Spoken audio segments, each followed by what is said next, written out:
The views and opinions in this program are not those of CISA 7 or Spectrum.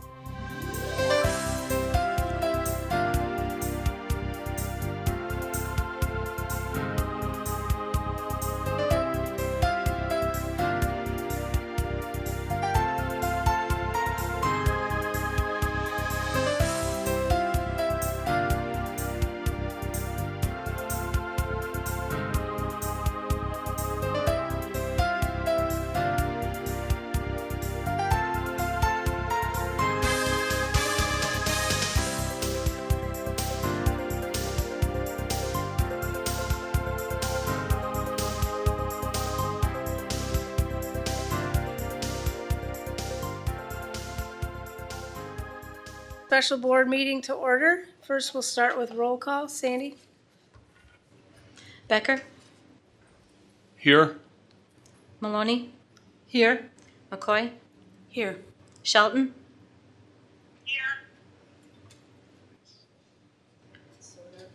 Warren? You can put that by microphone. Here. Vanden Heuvel? Here. Sitnikow? She's on her way, so she will be here. All right, and then I understand someone would like to make a motion to reorder the agenda.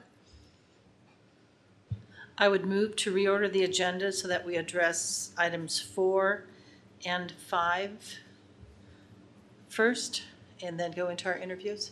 I'm not sure we need.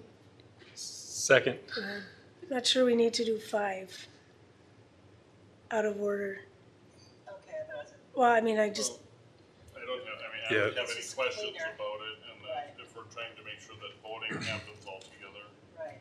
I have no discussion to offer. Yeah, then we could get all of those. Let's get it done if we can. Is All that right. okay with Christina? Christina, you're okay just doing all of the motions or the resolutions? Yeah, that's fine with me. Okay. All right, so we will take a vote on that. Sandy? Becker? Aye. What are we doing right now? To reorder the Reordering. agenda. Oh, okay. Maloney? Aye. McCoy? Aye. Shelton? Aye. Warren? Aye. Vanden Heuvel? Aye. All right, so we've reordered the agenda. We'll put number 4 and number 5 next. And I'm hoping, there she is, yay. You're okay. That's all right. We just voted to reorder the agenda because we have some people here that came just for number 4 and 5. So, I had to bring Chris, kids home. you want to just move in then? Very sorry. No problem. So, yeah, so I will entertain the motion for number 4.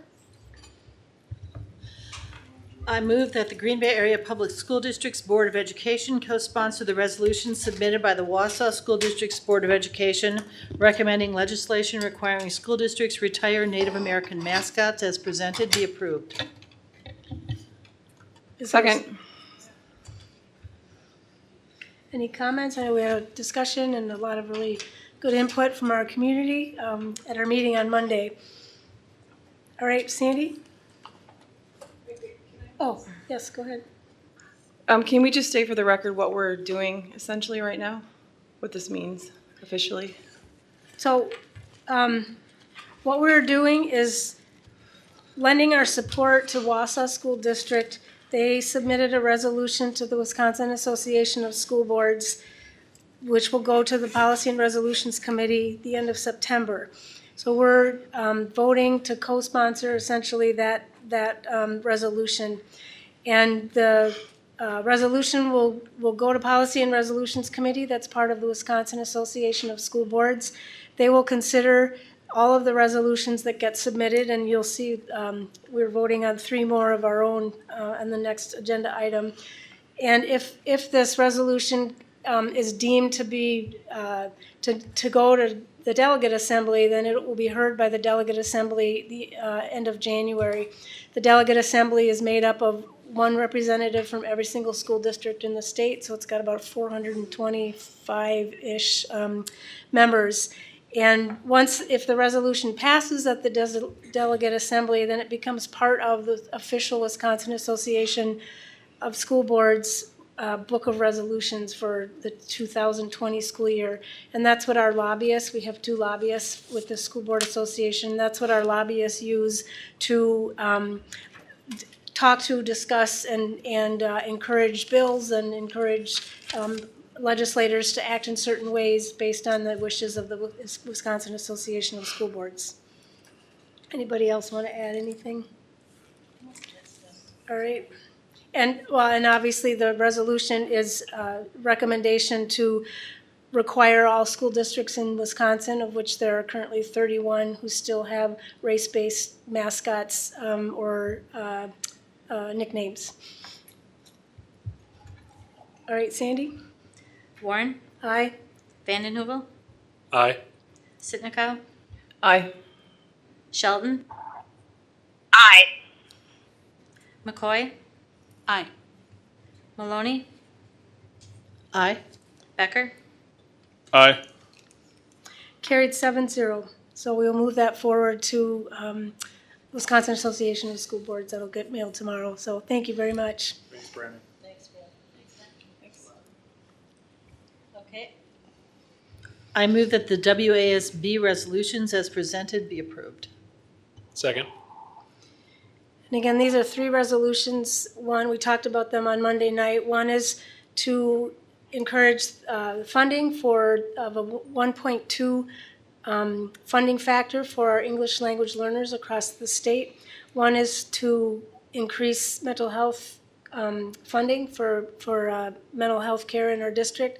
And the third one has to do with transportation, increasing funding for urban districts regarding transportation, because the urban districts also have challenges with transportation that's different from the rural districts, but yet still something that affects our ability to provide equity for our students. All right, Sandy? Becker, Aye. Maloney, Aye. McCoy, Aye. Shelton, Aye. Sitnikow, Aye. Vanden Heuvel, Aye. Warren, Aye. Carried 7-0. So we will move those forward also to the Wisconsin Association of School Boards. All right, and then we'll return back to our agenda, item number 2. And at this time, I'm going to turn the meeting over to Eric Vanden Heuvel.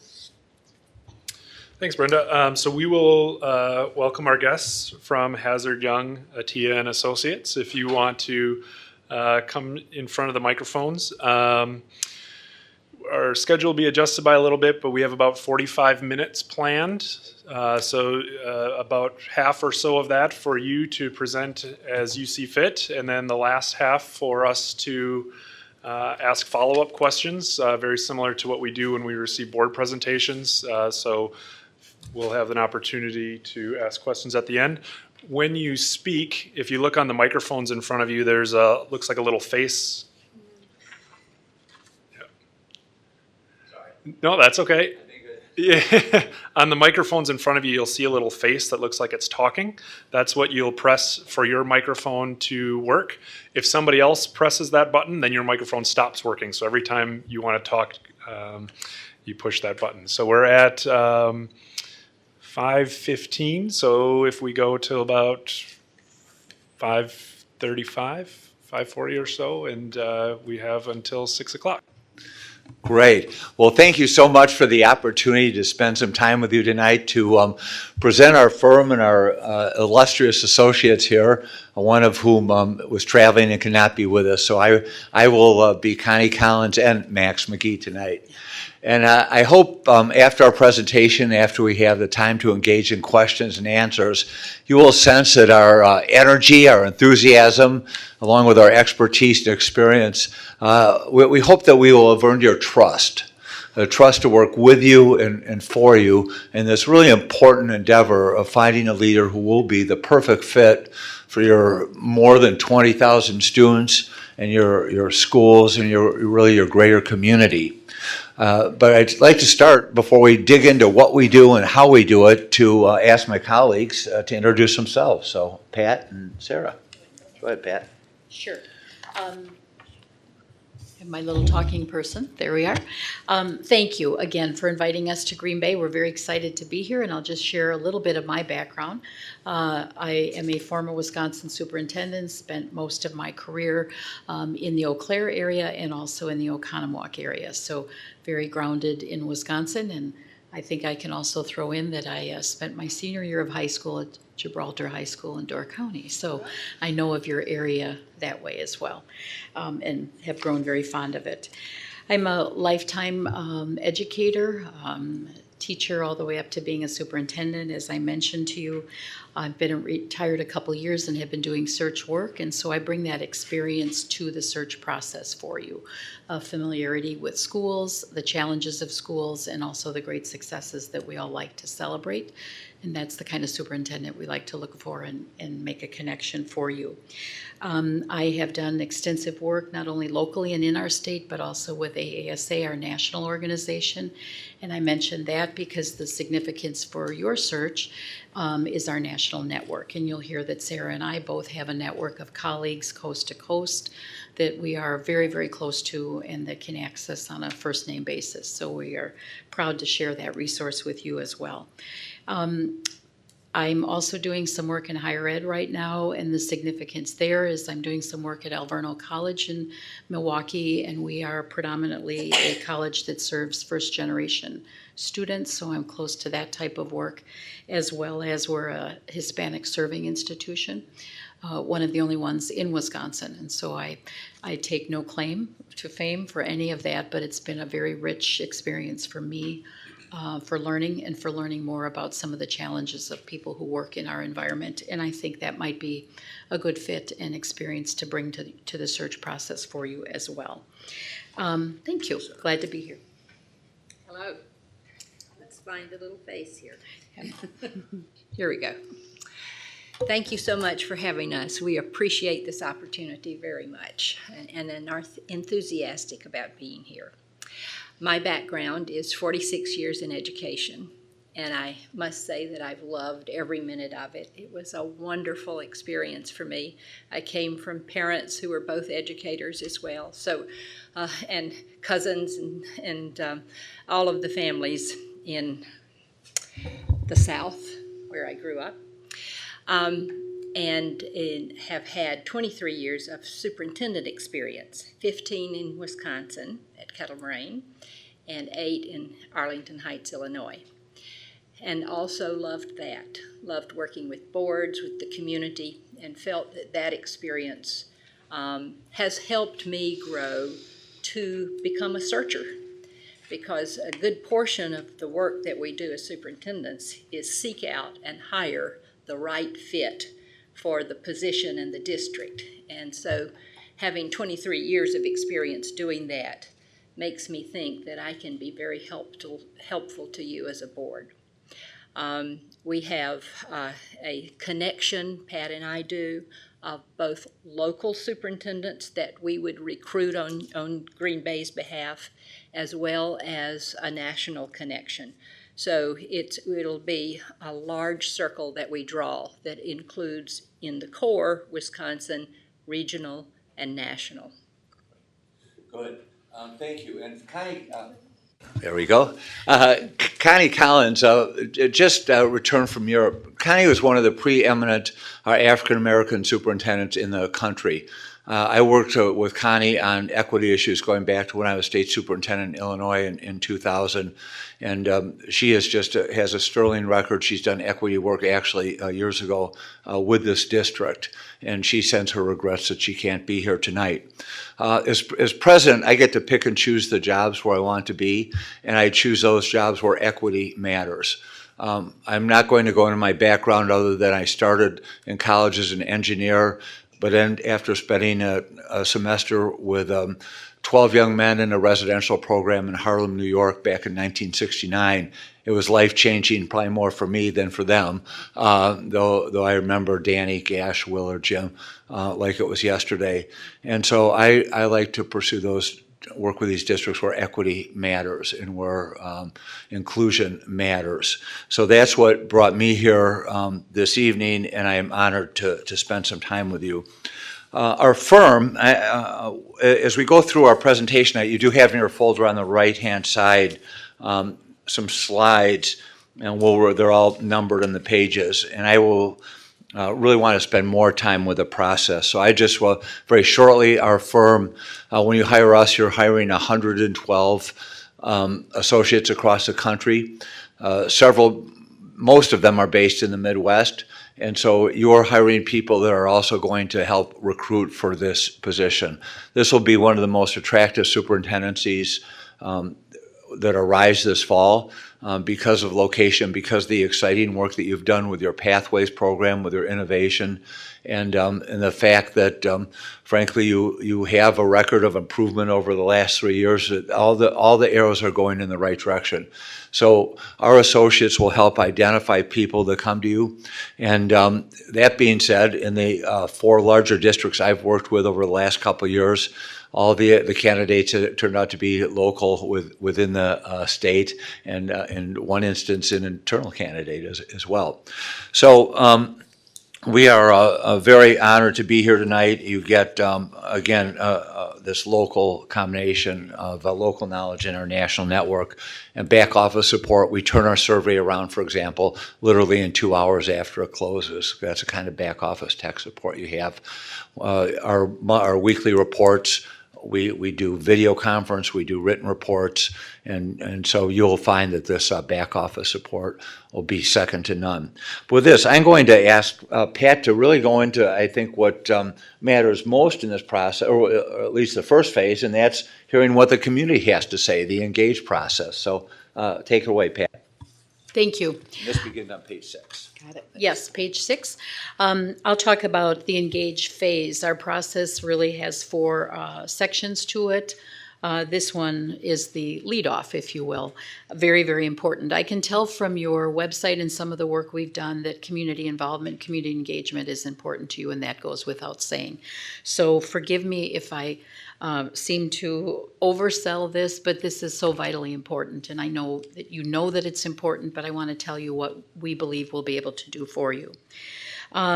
We are strong believers that we are representatives of you. So we are the face of your school district when we're in the public, and we work very closely with you first to make sure that you're comfortable for how we're representing you. Everything from location, language, approach, everything is really customized to the way you want your community treated and your community addressed. We also are strong believers that engagement really is about listening. Unfortunately, some people think it's about telling, but we know that it's really about listening, and that's our job when we work for you in your search, is to make sure we listen to your community. So the way we do that is to begin with a planning meeting. If we're fortunate to be chosen as your firm, we will circle back with you very quickly in the next couple weeks. We will go over the whole process with you again, and we will set up a calendar with you to make sure that we're all on the same page of how this is going to carry out. Simultaneously, we will be organizing your district survey. And in your packet, and when you have time to take a look, there's the sample of the district survey. This is a research-based tool which brings information to you about your community's beliefs and values and what they look for in a leadership profile. It gives you, I think, a very credible resource for you to use as you move forward. That survey is electronic. You also can use paper copies, of course. We post it on your website. It links in directly to the office support that Max spoke of, and the tally is done very, very quickly and in a very impressive, I think, and extensive report. So there's a sample copy here of the report that you will be able to receive as a result of that survey. You can leave it open as long as you like, but traditionally it's open for a couple weeks, and you announce it through your website. You link people back to that. Or at school sites, I've done searches where people actually have technology nights at their school, and they invite people in to actually do the survey right at a school site. I've also done searches where they piggyback on something that's going on. You know, the parents that have to sit for the practice session of the concert that's going to start in an hour, open up your survey lines and open up your labs and say, come and take our community survey while you're doing that. So there's a lot of ways. We're anxious and happy to work with you. This survey is also available in multiple languages, and we would work with you to decide what's the best fit for your community. I noticed that you have a representative Hmong population. I've been a little bit out of touch from my early days working with those families. I'm not sure if that's still an oral language or if you like written surveys, but there are other ways to capture their voice as well. While that is going on, we are also conducting personal interviews for you. We will most likely do at least 20 interviews and upwards of maybe considerably more. Those interviews consist of individual interviews with you as board members, key stakeholders in your community, people that you would recommend to us, and they're usually one-on-one interviews that Sarah and I and other representatives HYA could do for you.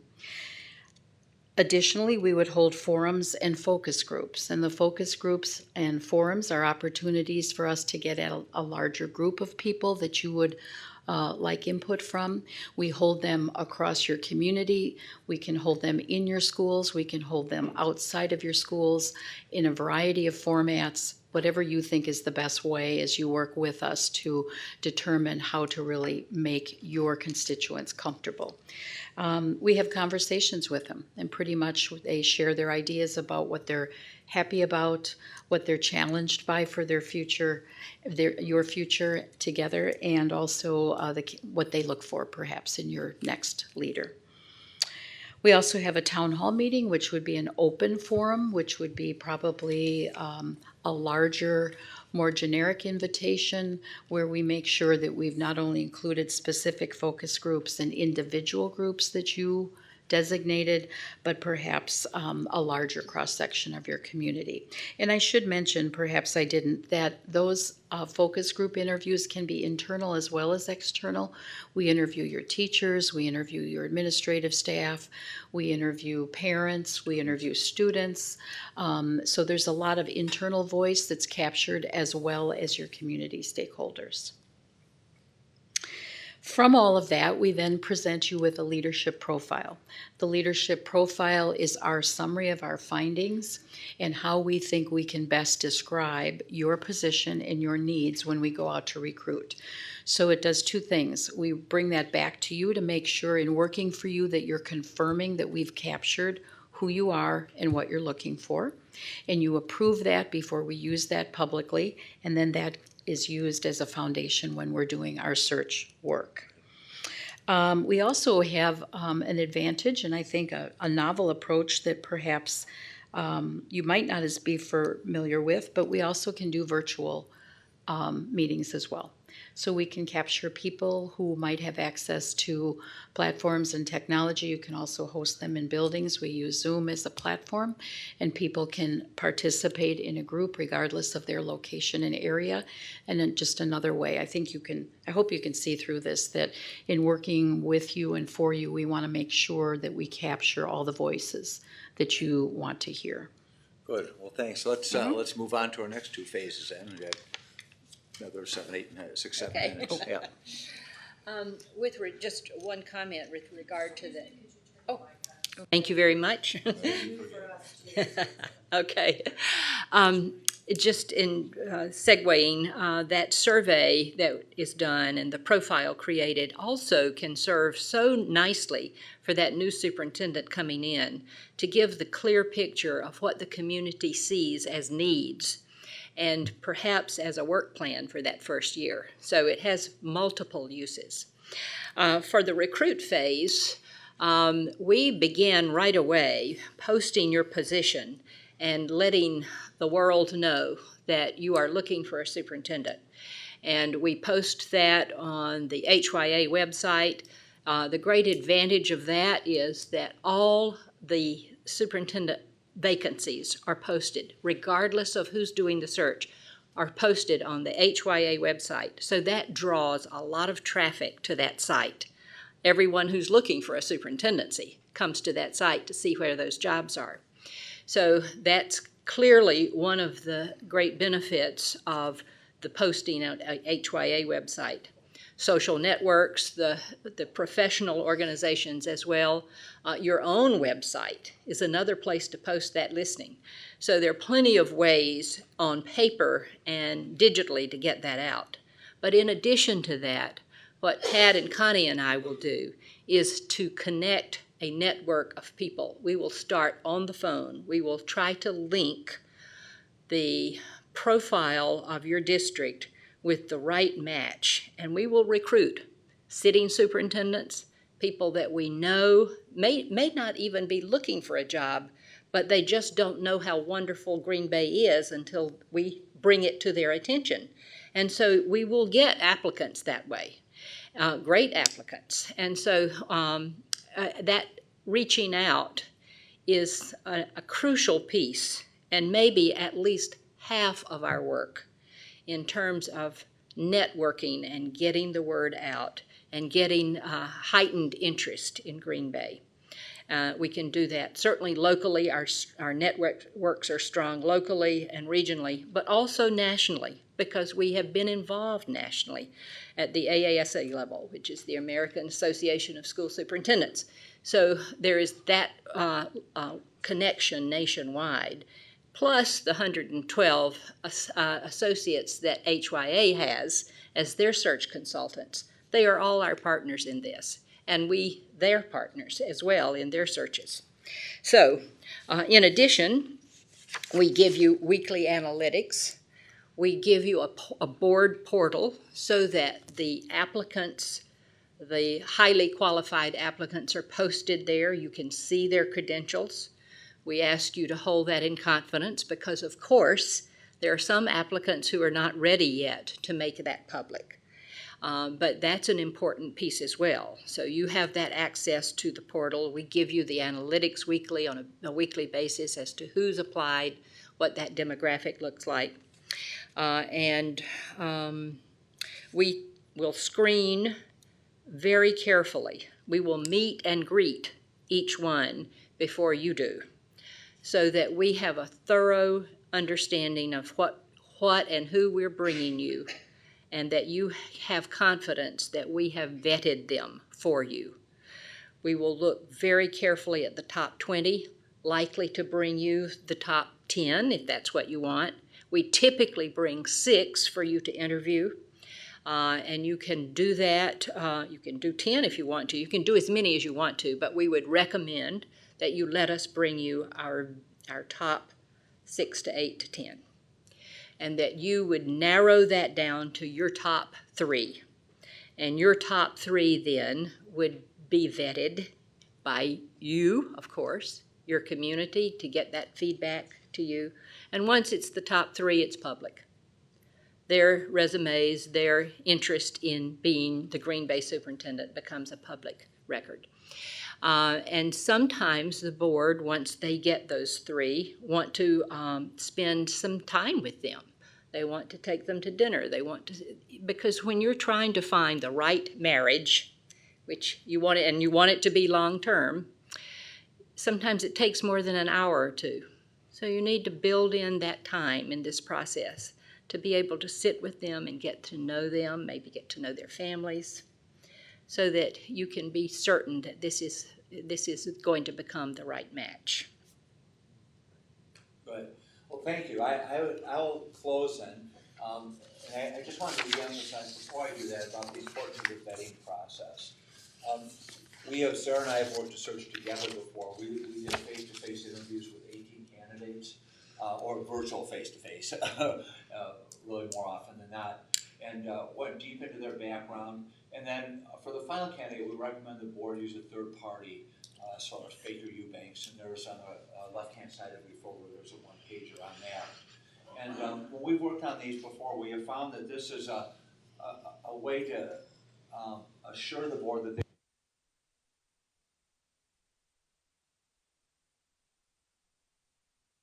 darn it, that no surprises. I'm sorry, I used to be a middle school teacher and I'm used to. Your teacher voice was Good, thanks, Katie. I appreciate that.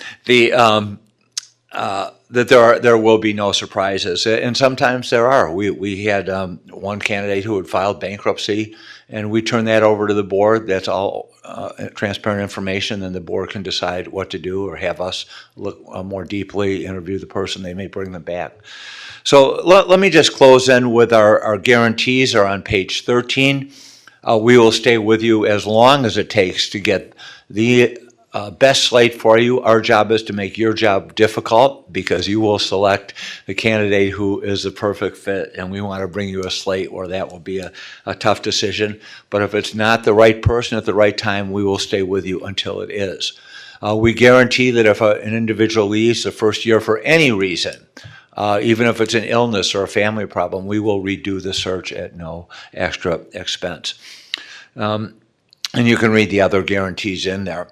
But I'll close final with page 4, and that's our HOA difference. And just to summarize our community engagement, when we do a district this size, I led a search in a district a little bit bigger, we will do probably 20 to 25 individual interviews with you, cabinet, community leaders. We will do 20 to 30 focus groups and more if necessary. We will conduct large town halls and virtual town halls. And of course, you've heard about our survey. We can do a custom survey. We have done custom surveys. There is an extra charge for that, but we will do that. We talked about our local knowledge. You have this is truly our A team right here, and we brought the very best up to you this evening, and I'm proud to be with them. And finally, the communication. This process will work to the extent that we communicate, and we want to emphasize that we work for you. We're basically your employees, and we think it's important to communicate weekly, to have a written update, to have a liaison with the board who we can talk to at least once a week and frequently more often. Sarah mentioned the board portal so that you can see every single application. If we don't slate someone you want to slate, we will get them in for an interview. So with those 3 items, we want to turn this over to you, give you plenty of time to ask questions that we can answer. And we only have, at this point, one question for you, and that's when can we start? Because we are ready to go. So thank you. So open it up to questions. Anybody has any questions, feel free to ask. I have a question. So from your research about our district, what would you, putting yourself in the shoes of a potential candidate, what would you say are some of the attributes of our district that might actually lure someone into giving up the position that they already have? They might, like you said, not even considering changing their position, but is there can you offer any insight into, from your research, what you think that might bring someone to Green Bay who maybe wasn't even thinking about that? The 3 of us can. So Pat, do you want to start?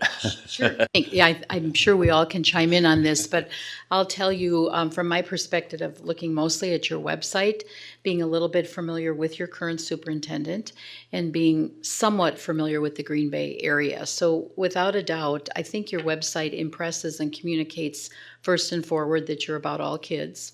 I think it's impressive the way that you've created your personalized pathways. Contemporary superintendents are going to be looking for those types of environments where schools have pushed out of your traditional boundaries of keeping kids in, here's the child and they have to fit our box, as opposed to breaking open that box and making sure that students have pathways. I did quite a bit of work reading your background on that. I think that's going to be very, very impressive for people. We were all just taking a look when we were waiting. We're very impressed that you have a mobile app. I think that I actually downloaded it on my phone so I could take a look a little bit more at who you were and how you're doing. But I think it says a lot about your promise to communicate, to streamline that, and also your use of technology. So I think those things are going to be very appealing to people. Your message coming out of your school district and the background that we've done, I think, is a very positive one. We all have challenges. This is tough work. It's a different world. Kids come to us with a variety of needs. But your communication that comes out of your district, whether it be your logo or the people that we've met, or certainly your website and your communications, are about, I think, being proud that you're a Green Bay school district. I think that's going to be attractive. So those are all things about your district that we've noticed. And frankly, Wisconsin is a great place to live. I think Green Bay is going to be an attractive, high quality of life area to live. So when people make this decision to maybe leave a community, move their family, I think this is going to be a very desirable area. Yeah, there you go. Are you sure? Really? Today. But I think those are the things and frankly, school districts looking for your size, don't shy away from diverse populations. In fact, I think they are motivated and they embrace that. And that's the kind of candidate, certainly, that you will attract, and people that are very, very passionate and committed to children and their learning. And your work shows that. I would just add to I think the quality of the boardsmanship shows here. And a superintendent, particularly a new one, and particularly one following a beloved superintendent, is going to want to be successful in that setting and to come in to a place where equity is important to a board, and it's clearly that, as you demonstrated tonight in your earlier actions. I think a board that is thoughtful and cares about the superintendent and wants that superintendent to be successful will come across, and it will be evident, and that matters to a new superintendent, and it matters greatly to one who is leaving a successful experience somewhere else. So I appreciate the information in the engage session with the forums, focus groups, town hall meetings, and then certainly once we have our top 3 candidates and getting the board to engage with them, and even in the survey process. I guess what I'm concerned about is sometimes through our best efforts, we can put out a survey, and we know that through other surveys that we administer as a district, the people that take that survey are not representative of our entire population. Or if we host a town hall meeting, we can probably predict the 50 or 60 people who are going to show up, and we know that we're not getting all the voices. So I'm wondering what your experience is in certainly doing those steps. If you wouldn't have listed those things, we would have been concerned. But what can we do, and how can you help us to make sure that we're getting that message out and encouraging all voices to participate in that, because that's really important to us. Great. Well, I'll speak to this one because I just co-led a search in a community of 26,000, and it was out in California, but similar concerns. We did a lot of work with the schools for the survey. Because we find that when the principals and teachers put that message out, I hate to say it as a former superintendent, but they're more inclined to listen to them than they were as me as a superintendent. So we did a lot of close work with the schools to get that out. We do monitor IP addresses to make sure that things don't get stacked.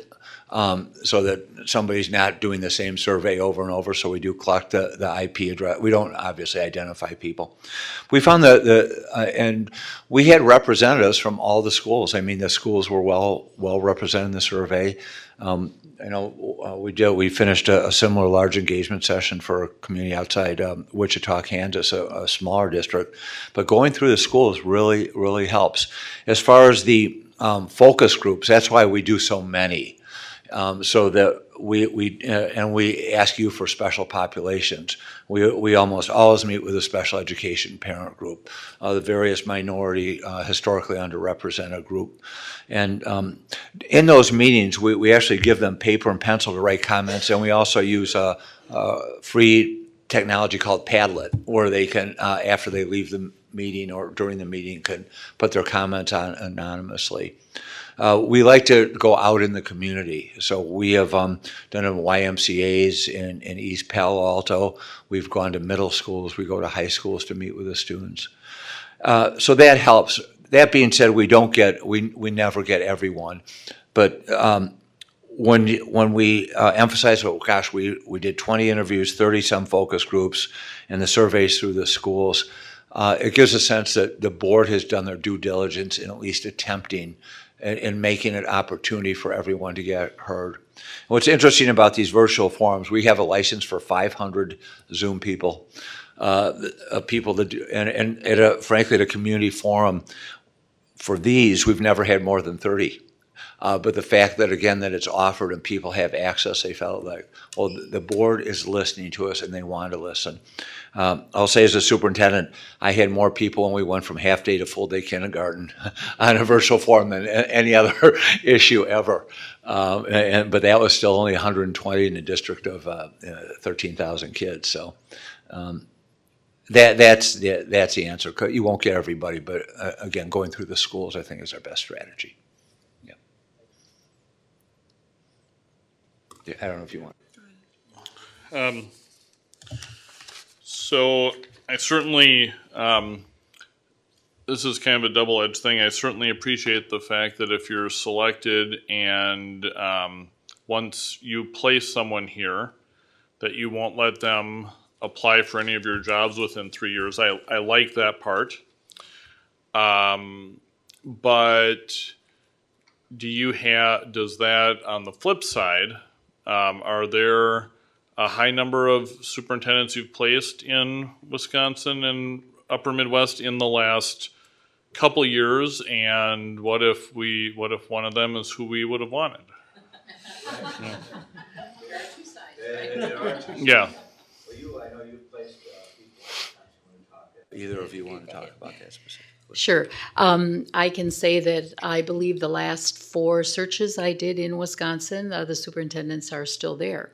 So that's a good thing for that district and also for that superintendency. That in a couple cases it has moved beyond the 3-year mark. So I suppose they are fair game. I think this boils down to a question of our own values as a company and as an organization and how we represent you. We want to bring you the best candidate, but we don't want Green Bay to have the black eye of us doing inappropriate work on your behalf. So we will recruit the best candidates for you, and hopefully candidates we've worked with before, knowing our reputation and our background, may seek out this position if they're ready to move to something.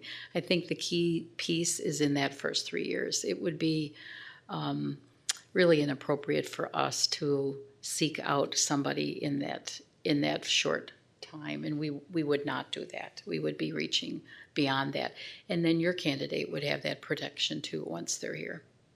But it's not only that you wouldn't seek out someone that you've placed, but even if they applied, you would reject the application. That's what it says here. Yes, sir, we would. In the first 3 years. In the first 3 years, yeah. But yeah.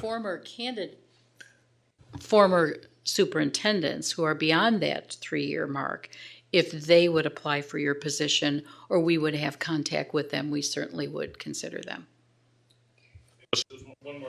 One more thing on that, because I certainly didn't mean to imply that, we would want you to do, turn around and do a different, but there is one, the place where that was coming from is being in the position that we're the biggest, one of the biggest, it might make logical sense that someone after just a couple of successful years might want in a much smaller place might be the right candidate for a bigger opportunity, and it sounds like the answer is that they just wouldn't, the timing wouldn't be right this time if that person was with you within the last few years, inside the last 3 years.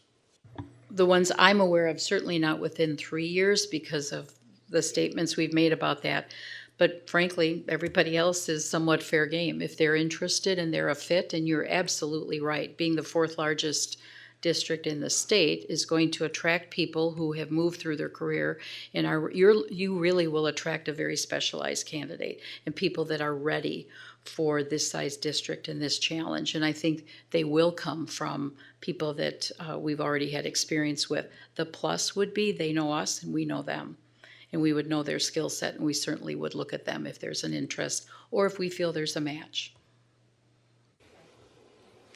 I just wanted to say one word about Go ahead. that. Your turn. Well, wait a minute, you have to turn off yours. No. Okay, all right. I think you're going to be pleased with the pool that we can bring you. I don't think that you will regret not having other applicants, because there's plenty of talent and talent willing to move up to Green Bay. And so I think that's going to be something that you will find encouraging. And I just want to add, if there's people you want us to interview that are outside that 3-year window or somebody else's place, we will go do our best to get them. And the district I'm referring to, the superintendent who's sitting there now, she came up in multiple community engagement sessions and was a assistant superintendent, deputy superintendent in a large neighboring district, and now the superintendent. So we'll, and she wasn't even going to apply, but after we spoke with her and she had a chance to meet with the board, it turned out to be a great match. And just to follow up on that, I do think we encourage nominations amongst staff, parents, board members. And we've mentioned our national network. Oh, I'm sorry. I'm sorry. I'm sorry. No. We've mentioned our national network, but AESA has moved into the leadership development space, and they have cadres of emerging superintendents, seated superintendents that are focused on learning more about urban environments. And there's a leadership development pathway for that, and we would have access to all of those superintendents that are nationwide. Your best candidate may be in your backyard. They may be out on the east or west coast. We won't know until we work with you to find out what you want, and then we will find those matches for you. Rhonda, it's your turn.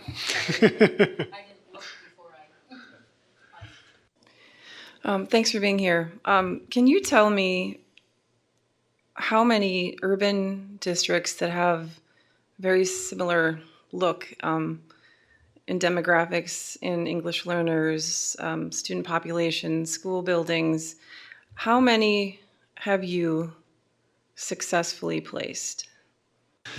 So I just put together a list from the last 4 years.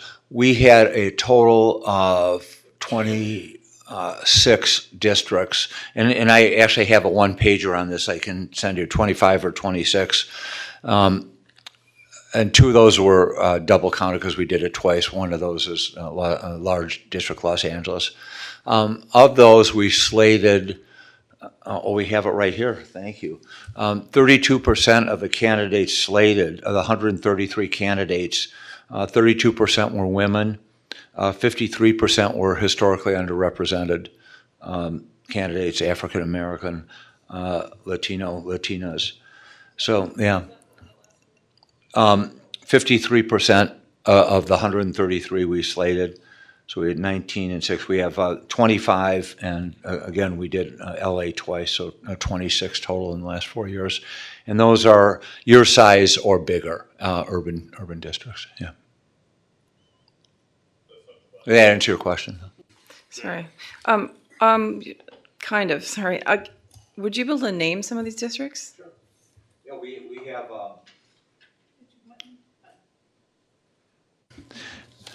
If I could, I'll just give this to the board clerk, and she can share this with you.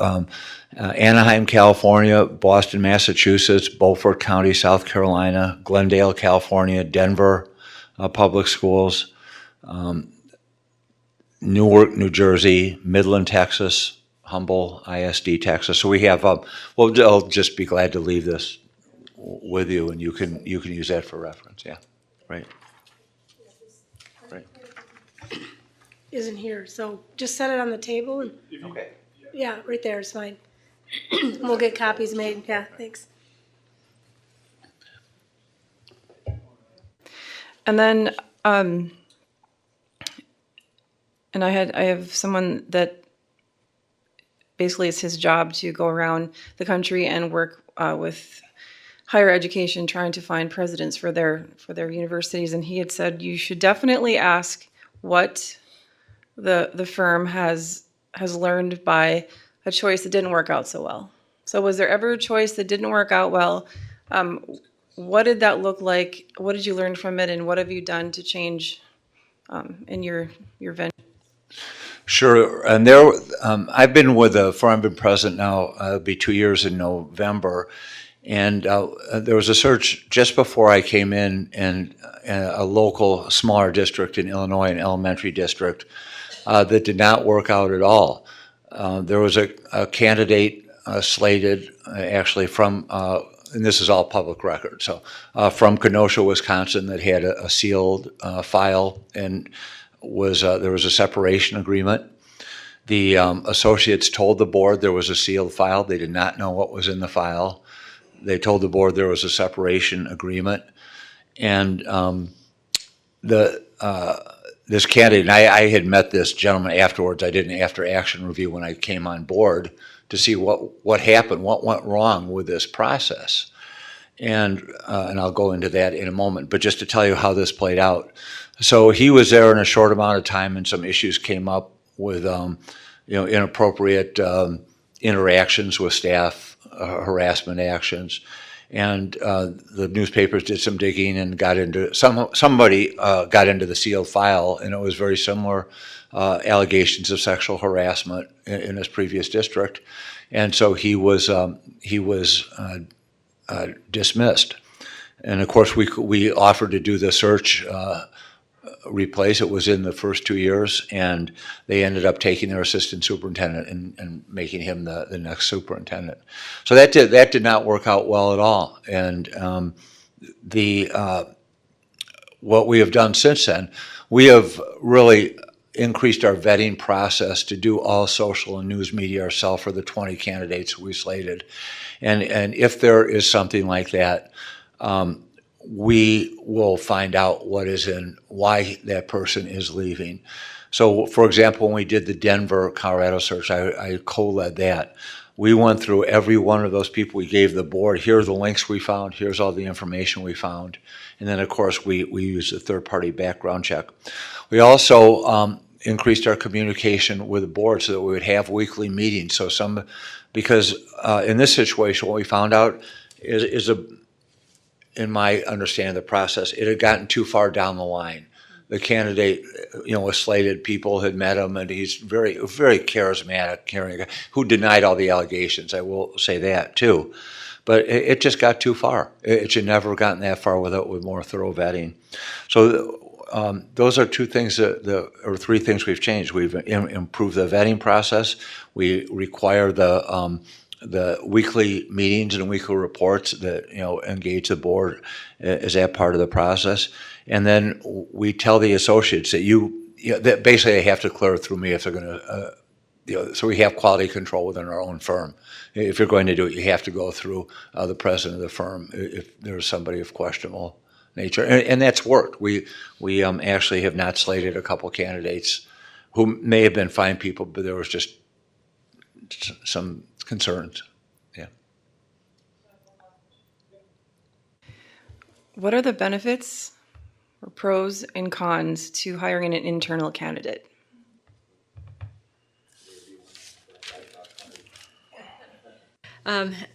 There clearly are both. The internal candidate knows the system. They know the goals, the strategic plan. They know the players. They know where the bodies are buried. They know how to step over them often.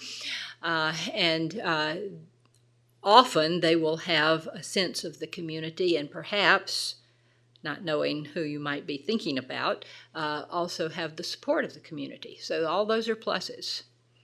And the downside is that sometimes the internal candidate, if it's been an internal candidate who grew up in this district and never been anywhere else, may have some blinders on.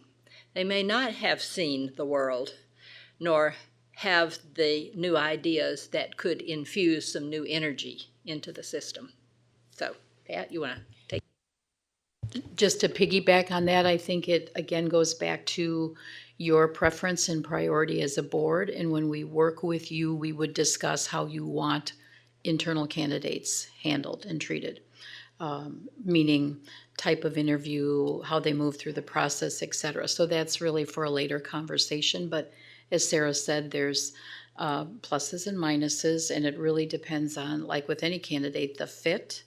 But you will work with us to help us learn how you want internal candidates to move through the process, if there are some. Sometimes you seek them out. Sometimes they're candidates you aren't aware of.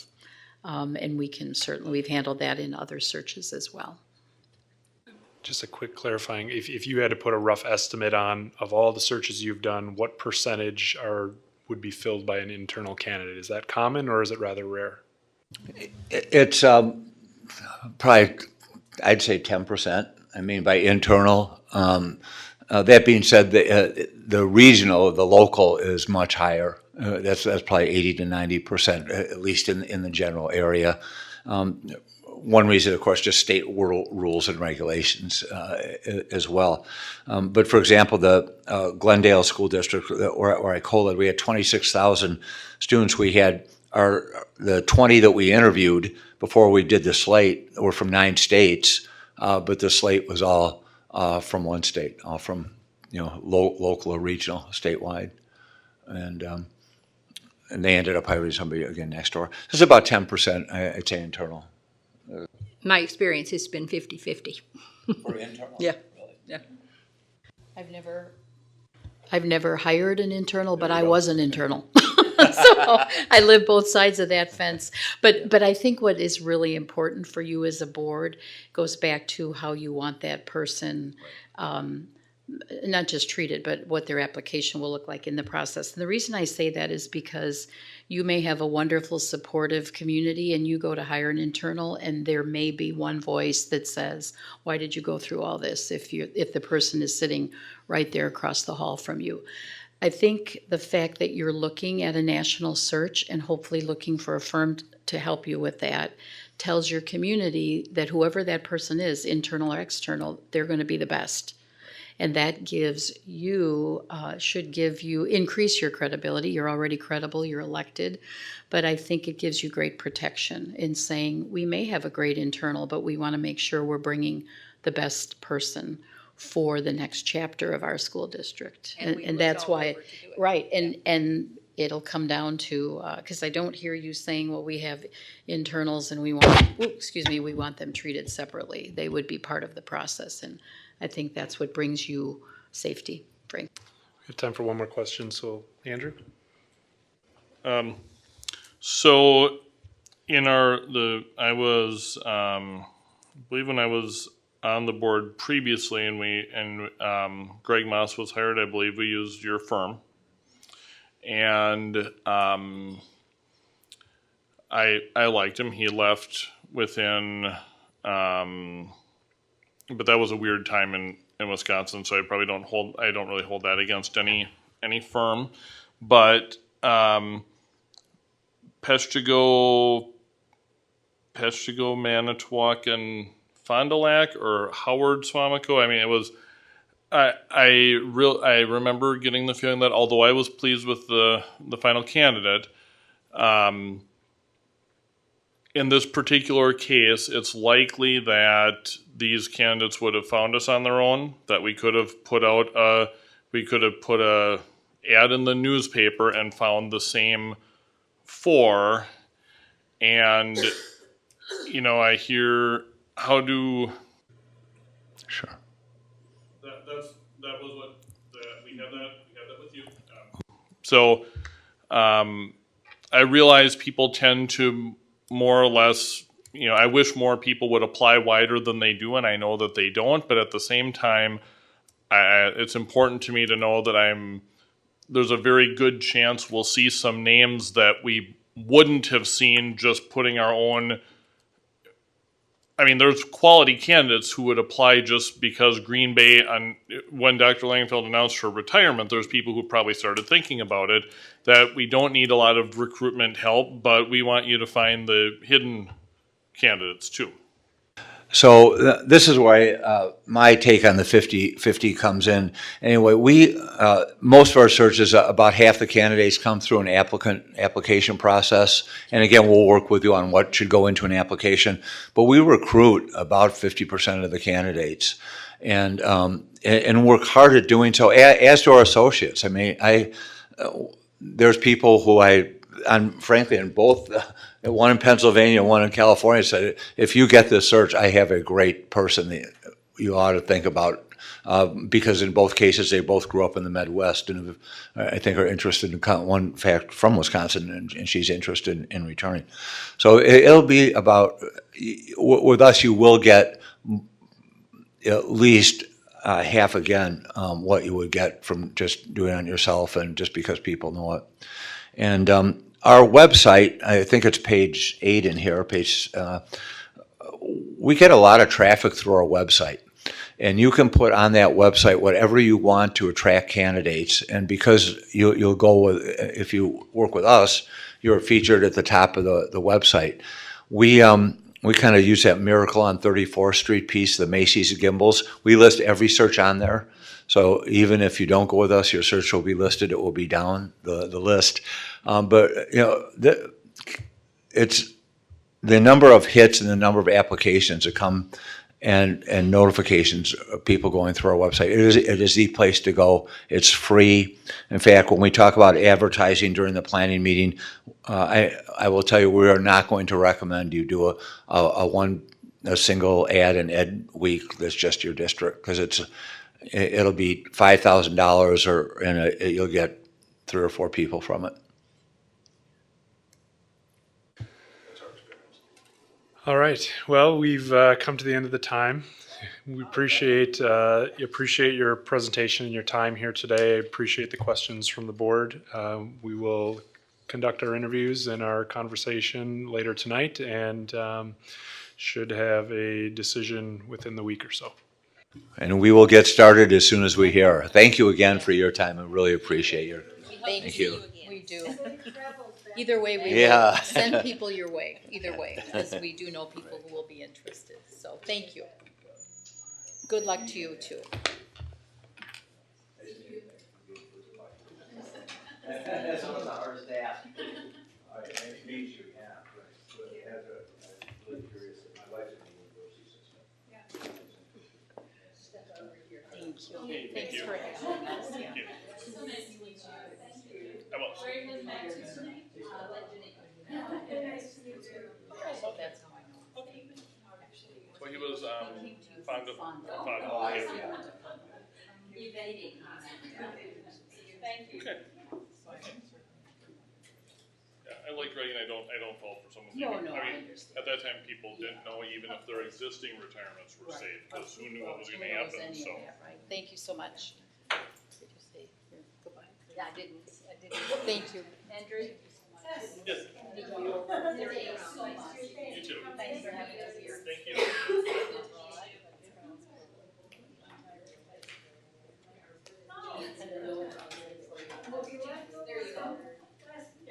you go.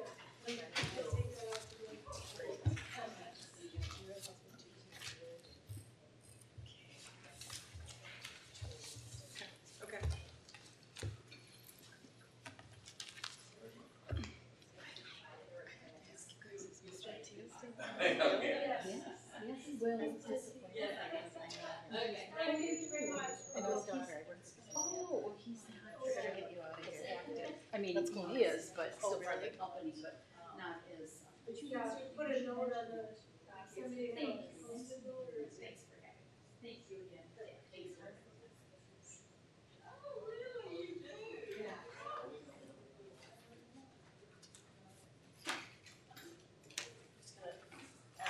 This is that list. And we, I was gonna say, we can make our own copies, but I don't know if machines work.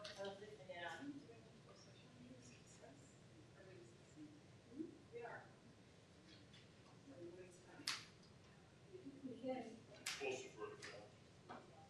And then we can always, we would vote to proceed with someone, but then it's possible that maybe the contract terms may not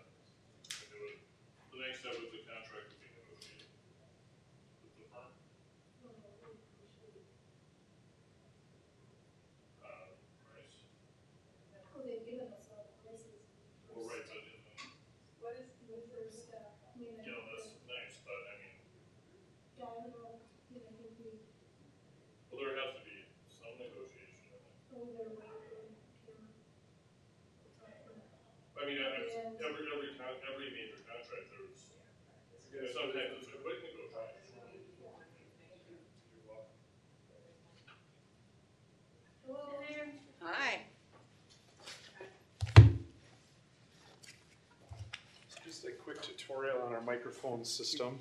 When you want to talk, you push the face with the little is it voice centered? coming out. Okay. When you push that, it shuts off whoever else is talking's microphone. And then Ooh, such if someone- power. Yeah, so it's Kind of like being a bully. yeah, it goes back and forth. It takes some time to Maybe- get used to. We'll just Maybe good and bad, I guess, huh?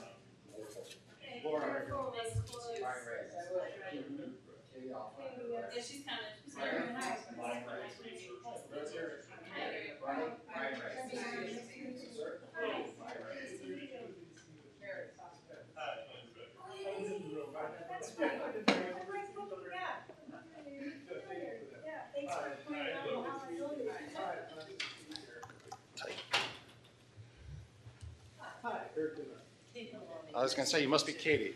Ryan Ray, nice to meet you. Would you like me to hand these out? Oh, yeah, sorry. All right. Well, just careful for that. Okay, good. Thank you for your patience. As I explained, we had a little bit of an adjustment to the schedule, but we'll still make sure to take the allotted time. We will give you about 20 to 25 minutes for you to present and share any information you feel is most important for us. That'll take us to about 6:35 or so. And then we'll have until the top of the hour. And like I said, if we go over by a few minutes, that's fine. But want to make sure that the board has the last 20 to 25 minutes to ask any clarifying or follow-up questions. So the floor is yours for the next 25 minutes. Well, thank you for allowing us to be here tonight. I appreciate that. My team is also very excited about being here. My name is Ryan Ray. I'm the president of the firm of Ray & Associates. And I'll let my other two colleagues here introduce themselves. Hi, I'm Dr. Mary Fossbender. I'm the Midwest Regional Director for Ray & Associates, and I've been doing this work for about 11 years. My background comes from not only curriculum, but also assistant superintendent for HR when I was actively, and then eventually I retired as a school superintendent in the western suburbs of Chicagoland. I've just recently done the search in Berlin and Oshkosh and Beloit, so very familiar with Wisconsin, and I think that's really helpful to the process too. Good afternoon, I'm Eric Dimmitt, and I have worked with Mary on those same searches she just named.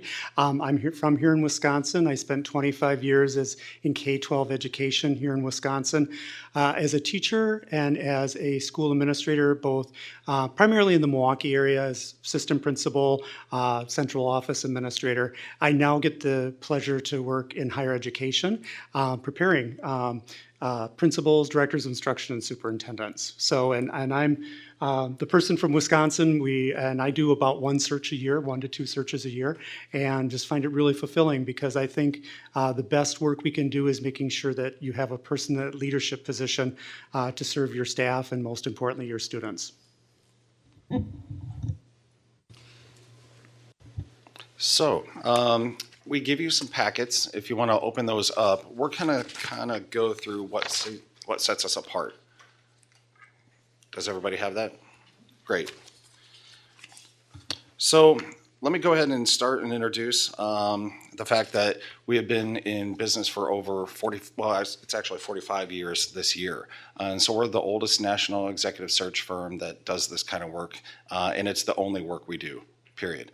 I also want to go ahead and say that we're very familiar with you since we placed your last superintendent here 11 years ago. And I'll tell you that, or tell you what, you should be congratulated. I mean, the average stay of a superintendent across the country, do any of you know how long? 3 years. And in an urban system, it's 2. So for her to be here 11 years, that says something. So if you go to the first page right there, shows the firm. We kind of have a little picture of Cedar Rapids, Iowa there because a lot of people, they think of Iowa and they just think of cornfields. So that's why we put that there. We affiliate ourselves with several national organizations such as AASA, which is the Superintendent School Administrators, NSBA, which is the National School Board Association, NABC, which is the National Alliance of Black School Educators, as well as ALIS, which is the Latino Administrators. And if you flip over, again, We've been in business since 1975, longer than any other firm, and recruiting the nation's educator leaders is our primary business. It's the only thing we do. We don't dabble in software like some other companies do and whatnot. So associate continuity, Mary alluded to the fact that you've been with us for 11 years and 5 years. So our associates stay a long time. In fact, Dr. Dick Christie, he likes to tell the story that he remembers when it was Ray and Associate, and he was the associate. And he's been telling that story for 45 years. And so he still works with us outside of the state of Nebraska. But our associates are with us long term, which provides stability. We have 160 associates across the country, and that's huge. So if somebody applies from the state of Washington, I can pick up the phone and call Jim Shoemake and say, what do I need to know about this person that's not in the newspaper? I want to know what's really on the ground. So we think it's one of our strong assets. And our associates work extremely well together and typically work in teams. As you mentioned earlier, Mary, that these two work together as a team in several other searches. Diversity. Over 40% of our associates are women or minorities. And we place more women and minorities than any other search firm in the country. And we know that because we follow those statistics ourselves. It's a little tedious, but it's important to us. And our pool of candidates. The average number of completed candidate applications for our searches are 70. In fact, we had one district last year in the state of Texas that had 145 applicants. That's huge. And so we're pretty proud of that applicant pool. We have a database, but we don't really use a database because we don't want to, well, we flush it every summer. So if you want to apply into our database, you have to reapply. But we don't want to really use our database. We want to go and actively recruit for what you want and what your profile is. So I'll turn it over to Mary. I'm going to talk a little bit about the process. You see these bubbles in a wheel, and the following pages we're going to get into a little more depth about that. Basically, it's important for you to know that we have a full-time staff. Your people here sometimes in searches get very burdened down with the work of a superintendent search, and they have a job.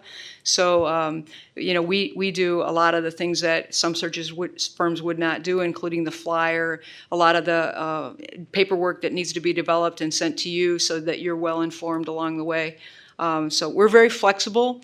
We provided in our proposal a typical type of 5-stage, 6-stage timeline, but we can work together with you to determine what's in your best interest for when you want to start and when you would like to have someone at least appointed. Obviously, we know they won't begin until 2020. The other thing that's important is we firmly believe that and we recognize that this is your search, not our search. So even though we have a process in place, that process can be altered and amended so that it serves your interests and your needs, and you feel that it's the best way to be able to go forward. On the next page, the board input. We do individual board interviews. It's important for us to learn about you and where you feel the board is, and also how you feel the board is functioning, and that's largely because the candidates are going to ask us those kinds of questions. Our average stay for our superintendents is a little more than 8 years, and we believe it's because people go in with their eyes wide open. So we tell them everything we can find out about the district. They're going to find out things also, but that board input helps us take that a long way. You'll be helping us develop this timeline I talked about, and also the profile if we're awarded the contract. The profile itself comes from documents that you would be working with us to create. So this is a typical type of flyer. On the front, it's kind of a brag sheet on the district, and on the back is information how to apply. And then if you hire us and you agree to have stakeholder meetings, which we highly encourage, then you would end up having the opportunity for us to have people complete surveys. And from the results of those surveys, in a district of this size, you'll have several hundred people that will provide you input. We welcome and encourage student input in those surveys as well, and we like to meet with students along the way. So we have a survey that's 33 characteristics of an outstanding leader, and that survey asks the individuals completing it to select the 10 best that match your district. And then we tally all those, and that forms the profile for that flyer that's getting passed around. It often, the public forums along with the constituent meetings that you invite people to. So we have kind of both, where you say, here's all of our athletic booster and foundation people, here's all of our PTO moms, here's all of our politicians, our students, our staff, and various, your support staff, your teaching staff. But we also welcome the fact that we have the public forums where it's just anybody and everybody can come, and usually those are held at night. So on the next page, in terms of recruiting, Eric is going to take over and go through that. Thank you. Thanks, Brian. The stakeholder group meetings are some of my favorite days here in your district, because I get to know you, your district, who you are, and what you're looking for so closely. It's a lot of fun and enjoyable in my role. We will aggressively recruit for the candidates by personally reaching out to people that we know and asking them, do you know somebody? Do you know somebody? The networking piece to that, so that we can develop a qualified and diverse pool. We also have methods in terms of emailing and reaching out to more, and also our website with, as you can see there, about 3,500 monthly hits. We'll use social media, and we will also, though, just so you're aware, we're not about going out and plucking somebody from someplace else if we recently placed them or we know they've just started in their role, because we know from our own experiences that you need some time in the position to really feel comfortable with it and make the change that's important. And then we get more applicants than other firms. The next page there is about the candidate pool. And I think the last bullet is probably the most important one, no surprises, that we screen the profiles very carefully. We do intensive background checks.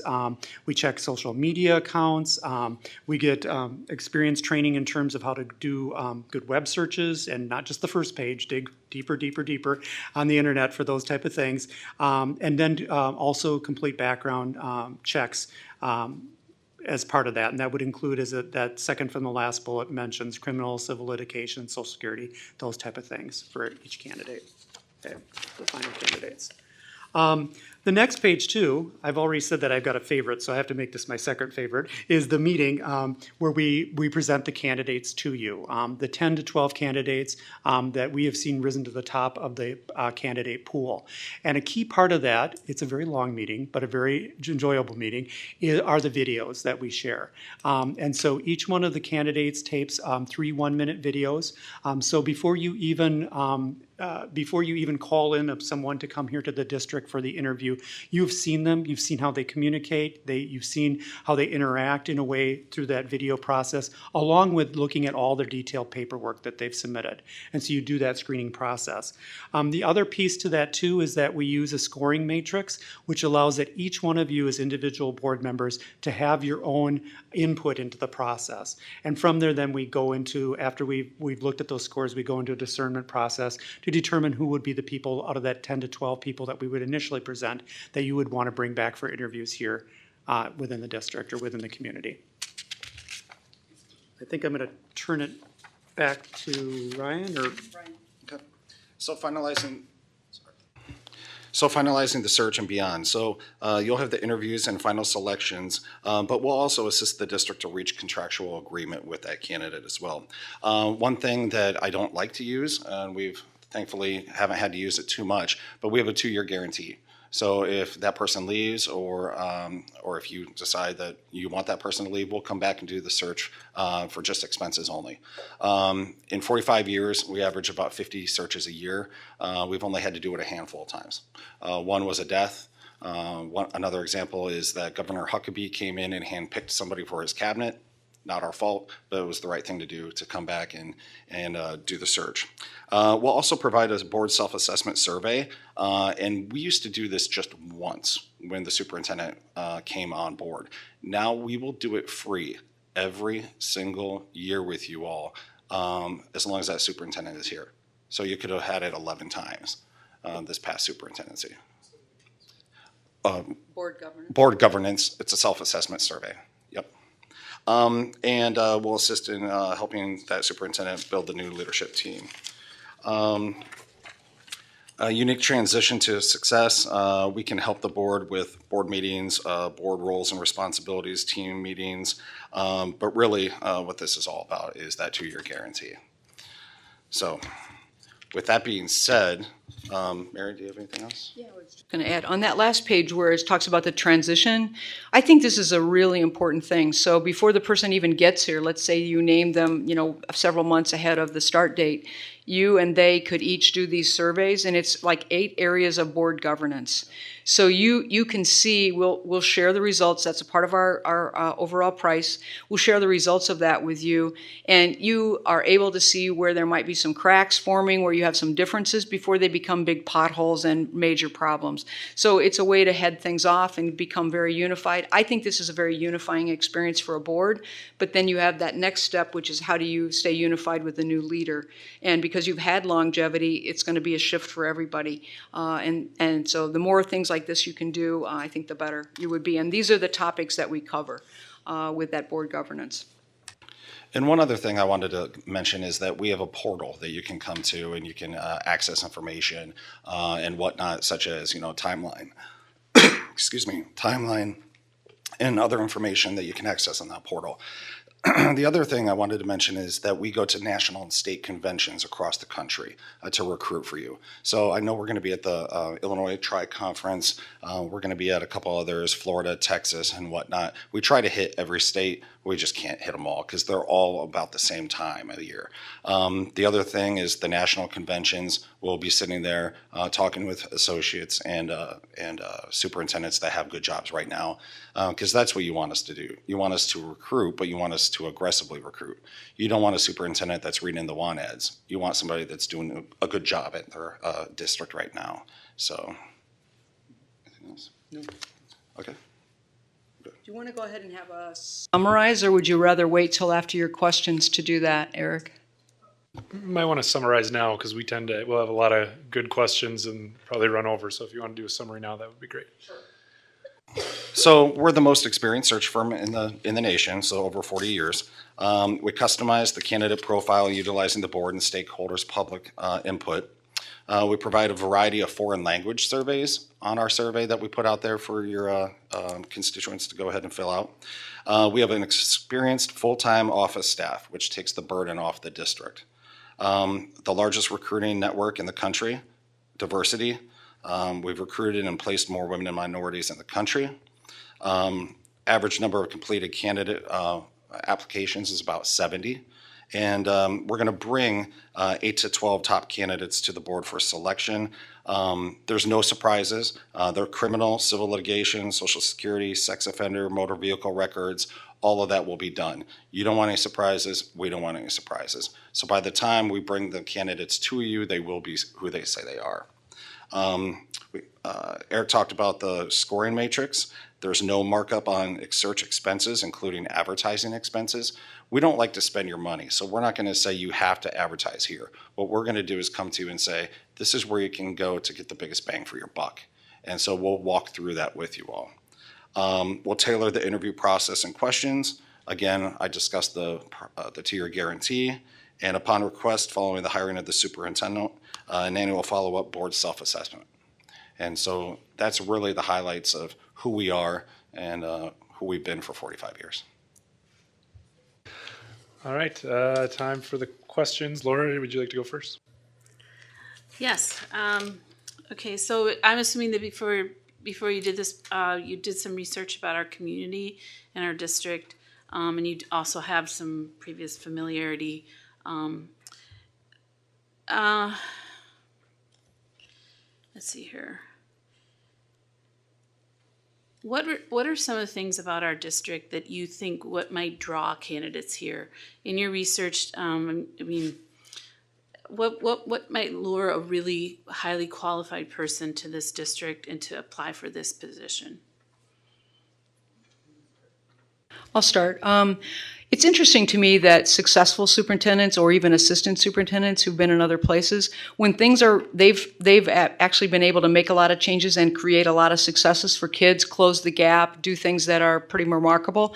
If we reach out to them and know that that's their track record, often they will be very interested in a new position because the way they're wired is they're interested for the next challenge. So those are the kinds of individuals that we're looking for, and I think they would find this district, there's so many good things that are already working well, but you do have a gap in your achievement, and you do have a lot of diversity that may be part of the driver of that. So we would look for somebody that would have those kinds of background and experiences of success.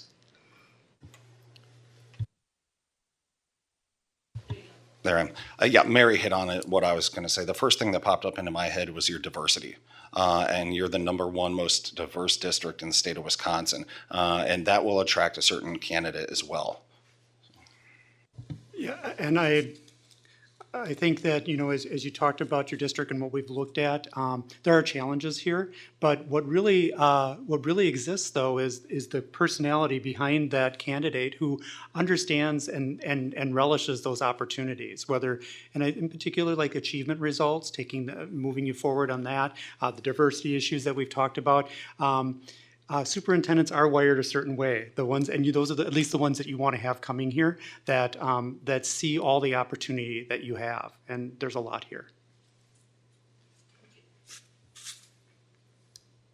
Andrew? Thank you. So you did the search that brought us Dr. Langenfeld, who stayed here for a long time, but that your slate also included Kelt Cooper. So can you tell us about how we know for sure that we're going to get a strong slate? Are you referencing Kelt Cooper from the state of Texas that went up to Connecticut? Among other places, I believe he was on your list, or if I'm mistaken, I apologize. We placed Kelt Cooper.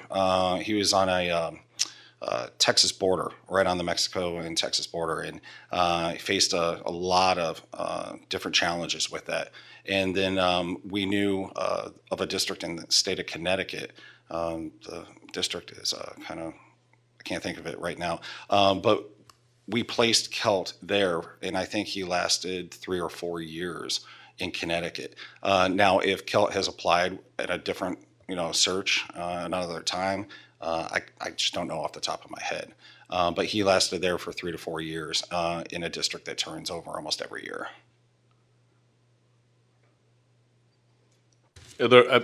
I think he came off the slate when there was some controversy about immigrant students, and he wasn't Michelle Langenfeld was the best person for this job, but I would ask anyone who'd done a search before, I want, did you do, when you did a search before, who did we bring? And you certainly brought us one strong candidate, but if I remember right, and I was watching from the outside at that time. Okay, that's my question. Well, if I could, I know what you're talking about. So what Kelt was dealing with was there was a van of students that would be pulling up in front of his district, and he would, these students would get out, and he's never seen them before. And what he did is he enforced the law in the state of Texas, and he basically said, if you live here in the community, can you show me a water bill, something like that, so I know that that you're a resident. And so he was enforcing it. Now, some people took that the opposite way, but he was actually enforcing state law. Did he not have his employees look at border crossings to actually look for people crossing the border? Because that was heard. Now this was a long time ago, but yeah, okay. Can I just, and I don't know anything about this particular situation, but I do know that you will have top candidates that will come to us, that will have things in the press that can be read different ways. And like I said, I don't know anything about this particular situation. And that is in some ways, it illustrates to me, as from this chair anyway, that that's someone who's willing to make some difficult decisions and stand ethically and other ways that could be important or are important, I think, as a leader. So I just want to caution you in terms of when we say no surprises, we're talking about the background checks and so forth. We'll also be upfront with you if there's some press about a person that, and that will be up to you as a board to weigh and how the community will perceive that. But it also, I look at it as leaders have to make difficult decisions, and they're sometimes controversial. And I'll just say one more thing. When he left Texas and he went up to Connecticut, that community absolutely wanted to, to make sure that there were no ghosts in the background. And so they actually, the whole board went down to Texas on the border, and they brought three different press venues with them. And so the press went out on their own, and the board went out on their own, went into his community, and still hired him. This is the Connecticut Hire. This is the Connecticut Hire. After Texas. Sorry. No, you go ahead. Okay.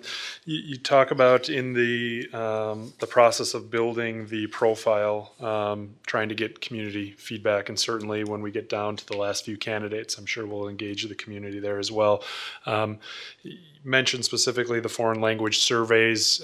What we've experienced in our surveys, even when doing them in different languages, is that we don't get participation that's really representative of our entire district.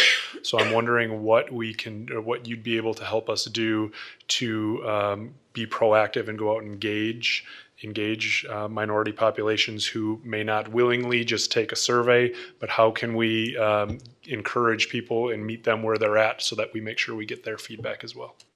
I think that's become, more and more of a concern for boards and school districts. And we, in situations like that, if that's something that's brought to our attention, then we'll bring in somebody who's, I'm a dual language speaker, but I don't speak Spanish. I speak French and German. But we'll bring in somebody who speaks whatever that target language is. We probably can't find somebody that, speaks all of them. But if there's a particular pocket of people that you're trying to make sure that it's an inclusive, then we will try to provide that for you or work with you in your community so that there can be a welcoming approach and someone that can do that translation. And if I can also suggest, this is something that Mary and I engaged in last year in a search where we met specifically with a group of parents who represented part of the diversity of the district, and our surveys are available there. So we were actually able to have them available for them to complete it there, and also have additional copies if they could take it home and continue to build their network through that and get that back to the district office. So we've got some ways, and we would certainly work with you to help you to identify and set up those type of stakeholder meetings that can kind of be hopefully that inroad to that concern, Eric. Brenda?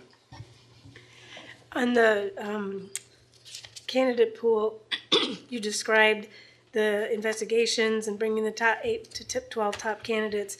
Can you talk a little bit more about how you vet the candidates in terms of their skill sets and how, whether they're a match for our district and that kind of thing? I think probably Eric and I can both do that for you. One of the ways is because of the stakeholder meetings themselves, we'll end up with whatever those 10 or 12 leadership characteristics are. We use those to paper screen the candidates. But if you take our suggestion, which is to have stakeholder meetings, we end up creating themes that result from those stakeholder meetings. So we continually hear topics, and sometimes they're repeated over and over again, and that forms a theme. And that's another way that we paper screen the candidates to ensure that not only from the profile, but also from those themes that we've learned from board interviews and from stakeholder meetings, that we're looking for people who have the set of background and experiences that match up to those concerns, or in some cases the celebrations. If there's some things that you want to continue doing and doing well, then we want to make sure this person has that skill set also. Yeah, thank you. Thank you. I echo what Mary said. We hear from those stakeholder meetings, we hear from your individual board interviews, particular areas, especially where the vision, where the next 2 to 5 years, you as board members and where the community see you need to do. We can look at particular, this is what's the district's going to be confronting in the next couple of years. We can match that to the skill set that we know of the individuals that are applying, because there's a lot of good superintendents that just aren't the right fit here, but there's also a lot of good ones who are. And that's that's a lens I'll use in the screening process. Rhonda? Thank you for being here. I noticed in the paperwork in various times that you stated this. What do you believe, aside from someone's, their tenure being more lengthy, what do you believe is success? How do you define that?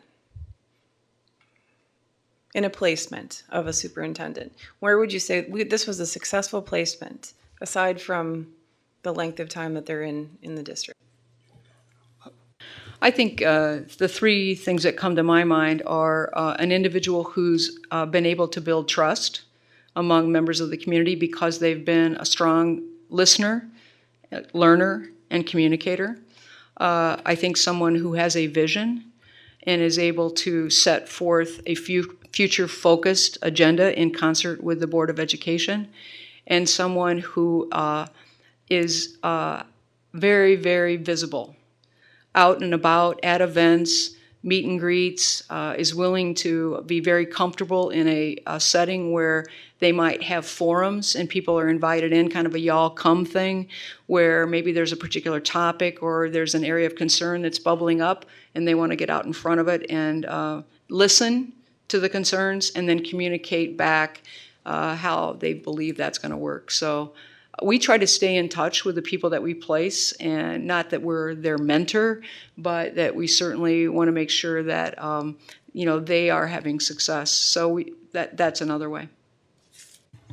I think one of the ways to go ahead and say is the communication and relationship with the school board. How's that, and how did that go? A letter of recommendation at the end of the search, a positive one, means that we did our job. And so that's what we're always fighting for, is to do a good job and end up getting that letter of recommendation from you all. I second everything they shared. The only thing I would add is that they also, during their tenure here, meet the goals of the school board and the school district.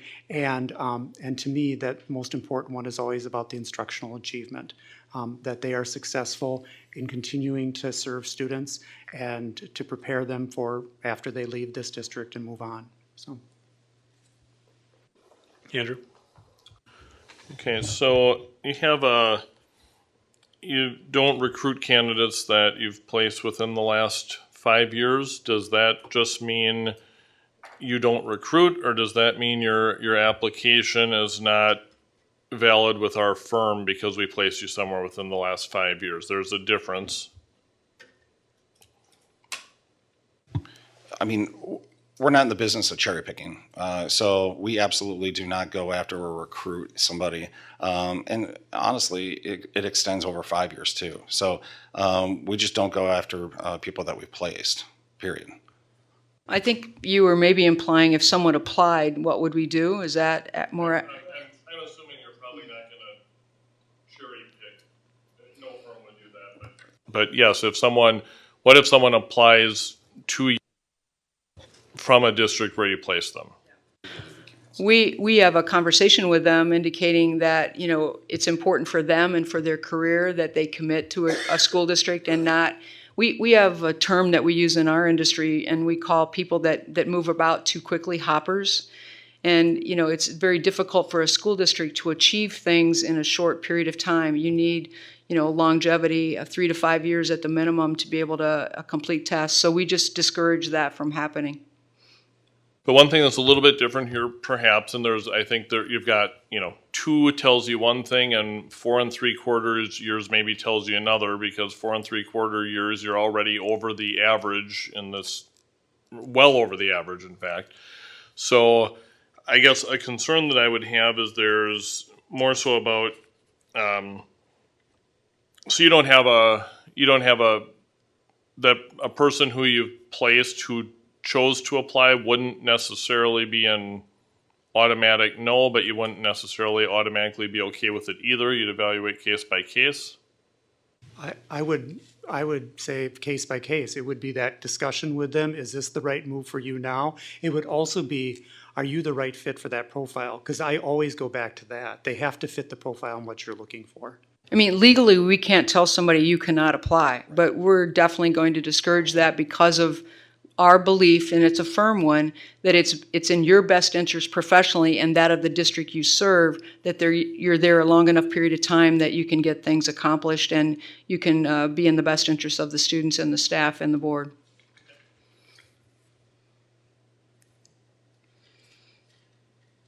Go ahead, Rhonda. So you had mentioned that Governor Huckabee had actually taken one of your superintendent picks and plucked them out of the school district. Do you recall what it was about that candidate specifically that you know that you chose that candidate to put forth for consideration? No, is the simple answer there. The three of us didn't work on that search. It's been almost 2 decades ago. Right. It was Gary Ray that worked on that search. So unfortunately, I don't have the answer for you on that. I apologize. Good question, though, Rhonda. I'm going to follow up with Gary and find out.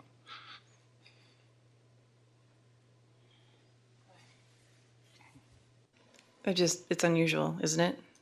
That just to have something like that happen, right? As the Wisconsin person, that really, I don't imagine that happening unless, you know, a new governor or something like that plucks. I mean, it's one of those opportunities, but it's not that particular state has a different, it's not a local control state in the same way that Wisconsin is. So. And to that point, and I'm just curious about this. It was mentioned that because of specific state regulations, you know, when you travel and you go into other districts, municipalities, that there may actually be some changes to regulations as far as hiring and whatnot. What is the percentage of when you're in a district? What is the percentage, would you say, of the candidates that come from the state versus nationally? Yeah, I don't know that I could come up with a percentage, and I think it totally depends on the situation. Like 5 or 6 years ago, I did the Madison search with Ryan. Sometimes it's going to be attractive to someone to be in a capital city in a large urban setting. They may have a spouse that works at the university, and so, you know, things like that. But I think it varies from search to search as to who you're going to attract, and I couldn't put a number on a percentage. But you do state, I mean, you specifically, you said, and then you also stated in here as well, that, you know, you do track the gender as well as, you know, you said you have place women and minorities, but you don't have any sort of indication about numbers about who you're placing outside of the state? That particular piece, I don't think we're tracking right now. It's something that we, you know, can get back to you on if you wish. But you know, it just depends. Like, for example, I just did the Baltimore County Superintendent search. It was a nationwide search, but they went with a individual within the state. We also do searches where the internal person gets it. You know, so if the internal person is the best person, great. You know, if it's somebody from outside the state, great. Or if it's internal or, you know, within the state, that's wonderful too. We just want the best person placed. Sometimes boards will actually tell us during these individual interviews that they have an interest in having the candidate be someone from the state, or we have an internal candidate I would like for you to give every consideration to. I've also, on the reverse of that, been in places where they feel that the state, like in Michigan right now, they don't have a budget passed at the state level, so none of the schools know what kind of funding they're going to get. They're so frustrated, they don't want a candidate from the state of Michigan, really. They would rather have new blood coming in with new ideas and try to put that behind them. So I think with 50 states, I think it really varies from state to state, but those are some examples. Because, and the reason why I continue, because there are members of the community that wonder why we're going with a national search, right? And we're paying for that, and we're using tax dollars to do so. And so I think, for me personally, as a board member, it's important to know that it's worth it. That you have some sort of, you have a track record, or you have a success story related to a national search. So for me, I'm just speaking for myself, it is. Just want to know about. we're going to get you local people. We're going to get you people within the state as well. But we're also going to get you people regionally, and we're going to get you somebody, nationally. So we're going to, you never know where that candidate's going to come from. That candidate might be a superintendent in North Carolina right now, but you know what? He was born in Fort Atkinson, and he wants to come back home. And so you just never know. We could do a regional search for you. If you want to do a regional search, we can do that. But I would say don't handcuff yourselves, because you never know where that one person that's going to be the best fit for your community is going to come from. What I'm hearing you say is you're more interested in us having that broader net because you feel you're paying for a firm that has that kind of outreach. Am I accurate? Yes and no. What I'm interested in is the percentage of placement and successful placement in a district that's more broad in general. Because I'm just wondering about the placement for the candidate. We're paying for a national search. How many times do you actually find a candidate that is outside of the state? And there's any sort of statistic? Frequently. So I was just kind of racking through my brain here while you were talking. Other than that Baltimore County search, 6 out of the last 7 searches that I have personally worked on have been from outside the state. But we all have different searches. Mary has her own Yeah, search. I mean, I do a lot of searches across the country, and I would say it's very frequent. Unless the board specifically is telling us they want somebody regionally, and then we narrow the scope of who we're screening down to. But I think typically it is more frequent that it's an out-of-state person.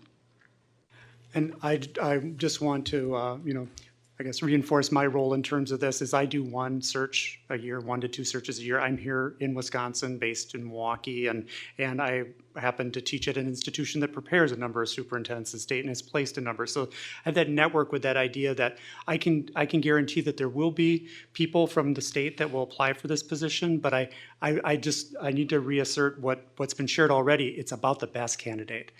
It really is about making sure that we have the best candidate from wherever they are, who may very well have Wisconsin roots too. I'll just give you one more concrete example. So Madison was out of state, Beloit that we just finished out of state, Berlin out of state, Oshkosh out of state. So those are 4 Wisconsin searches that we've done in the last 2 years that I've been involved in.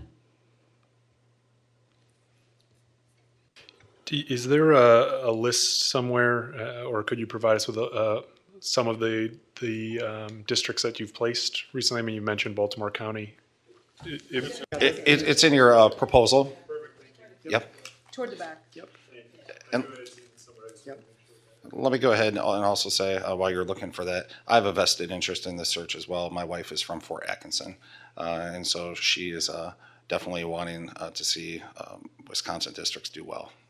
Does she have a cousin in North Carolina who wants to move back? Okay, just. No, she doesn't.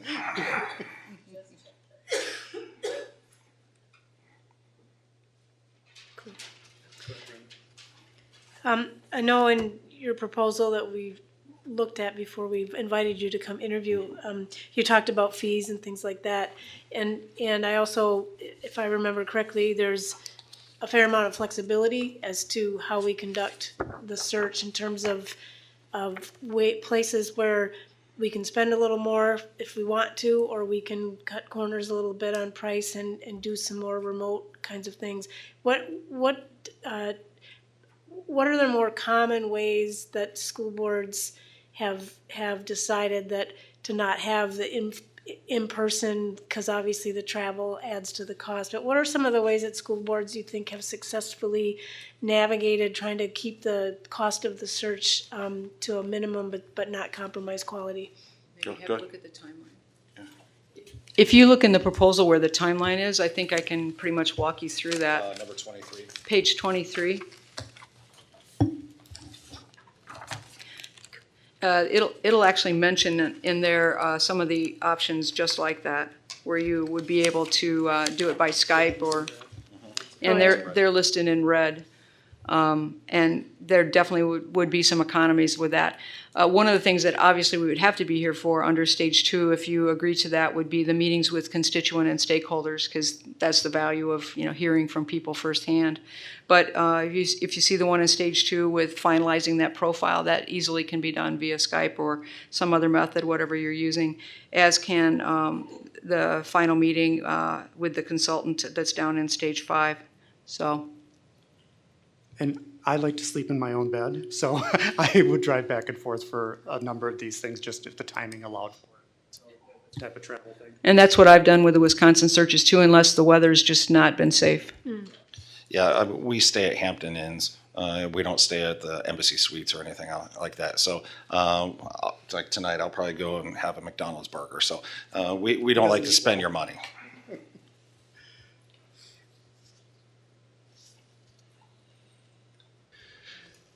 Any other questions? Katie, go ahead. Were you going to ask that question that you? That's what I was just. Yeah. Let's see if I'll ask it. No. I'll ask a question. Can you give us an example of a search that you led that didn't go well and what you learned from that process? Someone that you placed that didn't turn out to be who you thought they would, or a mistake that you made and what you learned from that?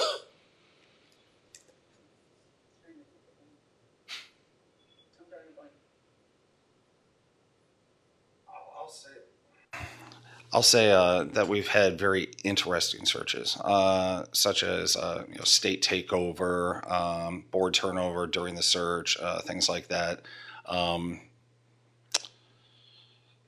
We've never had any surprises where we found out that there was,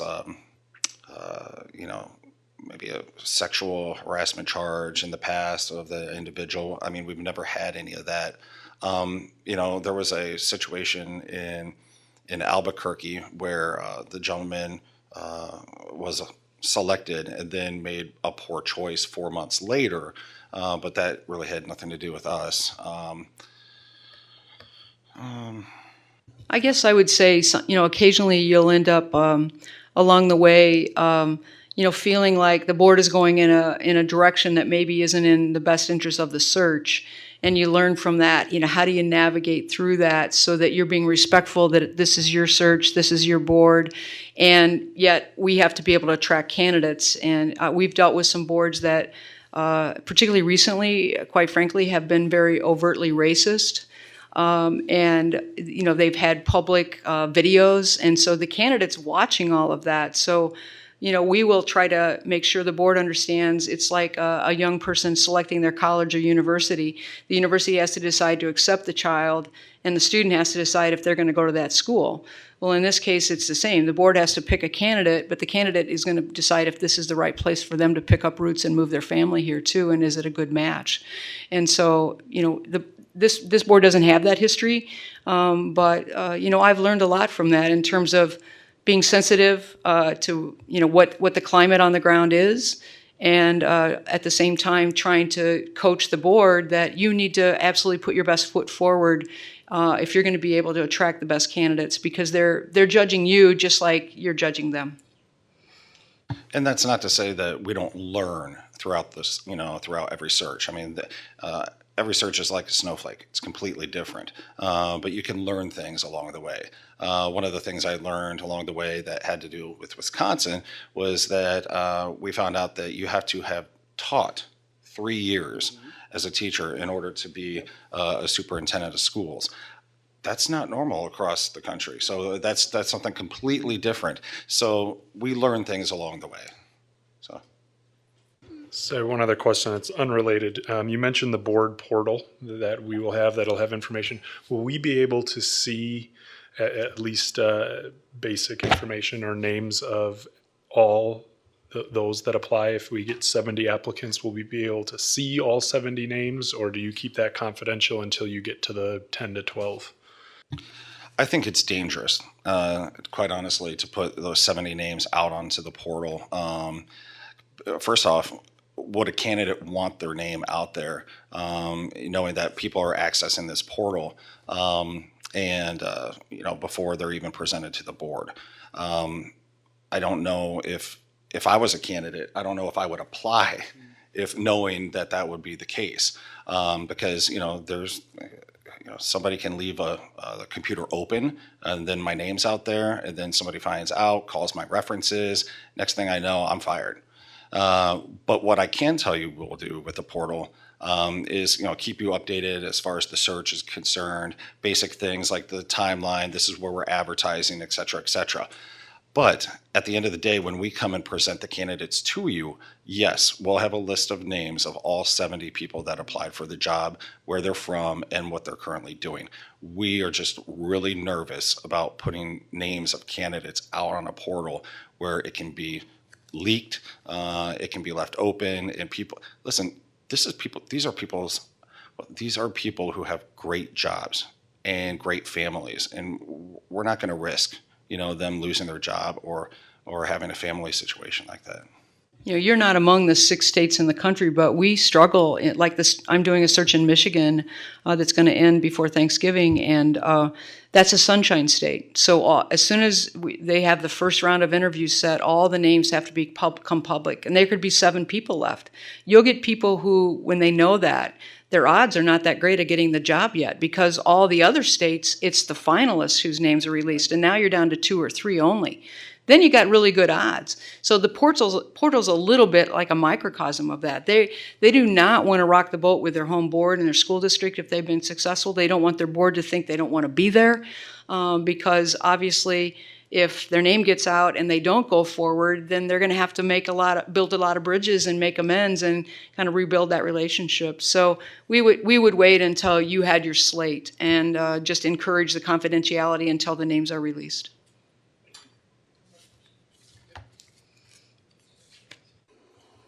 Rhonda? I have one more question, but I just want to make sure I say this correctly.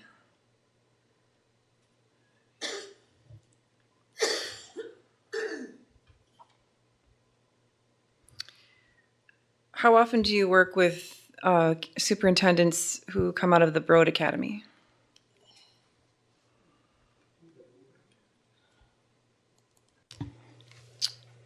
Yeah, that's tough. Again, another number. Have we placed superintendents in the past that have went through the Broward Academy? Yes. However, it's getting a lot less and less because the Broward is, like, my understanding, kind of fading off. But I mean, we've placed people that have been in the Broward. How often? I can't think of a search last 4 years that I know of. Have you had anybody? No. Bro, any of your searches? No, I mean, I would say maybe one in the past 6 years or something like that. I mean, we're not affiliated with the Broward Foundation at all. So, but again, if somebody applies for a job, we can't tell them, now we can certainly find out from you on an individual board member interview that we would do with you if you want a Broward candidate or you don't want a Broward candidate. Or you have the name. Or you have a name of a Broward candidate. Mm-hmm. Any other questions? All right. Well, thanks again for your time today. We really appreciate it. As you know, we've got a really important decision to make, and it certainly starts with the selection of the firm. We'll deliberate a little bit tonight. Can't say when exactly that we'll have our decision, but we will certainly get back to you as soon as we're ready. Thank you so much. Thank you. Safe travels back to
All right. So Christina's still on speakerphone, so she's here. Hopefully, can hear us a little bit better. So I guess we'll just open it up to discussion. What are people thinking, feeling? Do we want to go in order, strengths and weaknesses, or do you have any?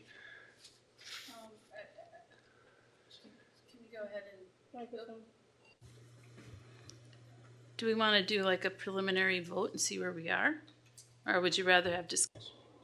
Yeah, I think maybe as I'm thinking out loud here, I think what I'd like to do is maybe start with Hazard, Young, and Attia first, going back and looking at notes and talking about any strengths, perceived weaknesses, questions, concerns, and then go to the other? Or are people okay with that? Well, the only thing I would say is if we were to find that we, if we all had a strong preference in one direction already, rather than spend a lot of time rehashing. Okay. So would it be appropriate to ask everyone to say, this is the direction I'm leaning? Not that we would necessarily take a vote on that tonight, or yes or no, but are you leaning in one direction? My preference would be to vote tonight if everyone feels they're able. If they're not, I understand. I have a preference, so I'm happy to say that. So you want to go around and just say what your preference is right now? And just go around? Start with Laura? I would go with Ray. Uh-oh. Katie, do you have a preference right now? I'm more on the fence. I don't know that I would firmly commit to one side or the other right now. Brenda? I'm leaning toward, Hazard. I'm on the fence. Okay, so this didn't go the way I thought it was going to. So I guess obviously we need to hash out more of the pros and cons. I'm in favor of Hazard. Rhonda, do you?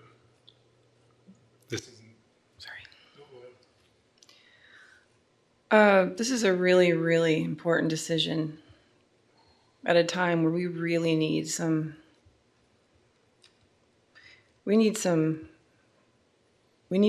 serious support. So I honestly do not have any interest in voting tonight. I think there's a lot of information to go over. There's just no way I could do that. I also, I want to know what my community thinks. We're spending their money, so.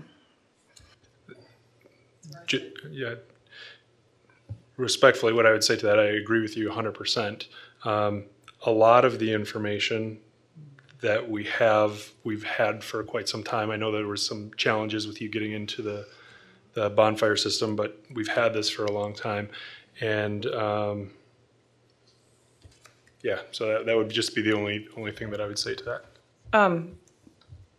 Has the community viewed any of this information that we've had for a long time? We may have had it, but no one else has, right? Okay. Right. So again, I would not feel comfortable.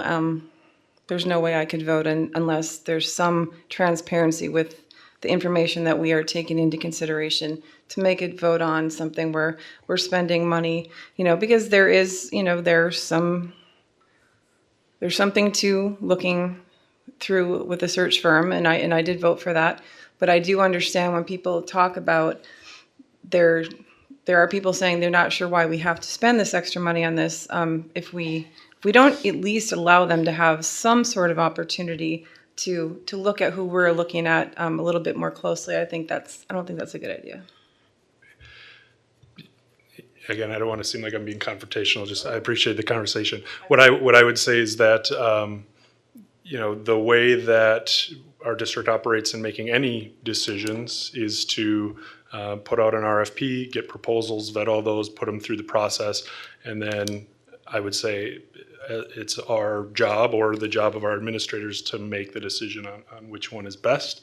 Certainly not opposed to giving this information out, but I would say that as the elected officials and certainly want to take in constituents' votes. But I would say that it's our responsibility to make that decision. Again, not trying to be non-transparent, but And I hear you when you say that we do a lot of RFPs for a lot of things that we purchase in the district, but this is one of the most important decisions we will make in a long time. So this sets us apart, right? This is an entirely different thing that we're doing. It is ultimately our decision to vote on the candidate, but this is a decision if we're really and truly serious about making sure that we are going to bring the community in with us. I think they deserve an opportunity to know what we're considering. What kind of what kind of information would the community bring in that would affect your decision? How they feel about it in general. I mean, I can't really forecast that, and it's not for me to do that. No, I'm asking what when you say you need input from the community, you're looking for something that's going to help you make your decision. And so, are you making a decision that if the community says you shouldn't hire a search firm, there's plenty of people in Wisconsin, you'll vote no for either of them? Are you looking for the community to go through all of this information in detail and make a decision as to which firm they think is the best firm for us to hire? To be very honest, so that this doesn't go on and on and on, I think one of the biggest things you will come across is that it will be known that we have a search firm that was used last time to hire our last superintendent. And I think when that's on the table with another search firm, I think that reality in itself is important to be transparent about and just give some time. Because again, we've had this information for a while, and yes, we have, but they haven't.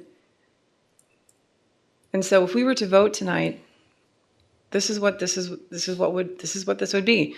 We voted on 2 search firms. One of the search firms was a search firm that we actually used last time to place the current superintendent. We gave no notice to the community about that decision. I personally think that's a really bad idea. Technically, each of these firms has placed a superintendent in our district. But not one that's been here for, where we got to right now, like right now. I mean, this is where I'm at with this. Feel very strongly about this. That we need. My position is the community deserves to go through this with us, the entire process, as much as they can, as much as they can, right? And that is my position. So if that means that they have some time to know who we're considering, then I think, I don't know why we wouldn't do that. But I firmly believe the community deserves that.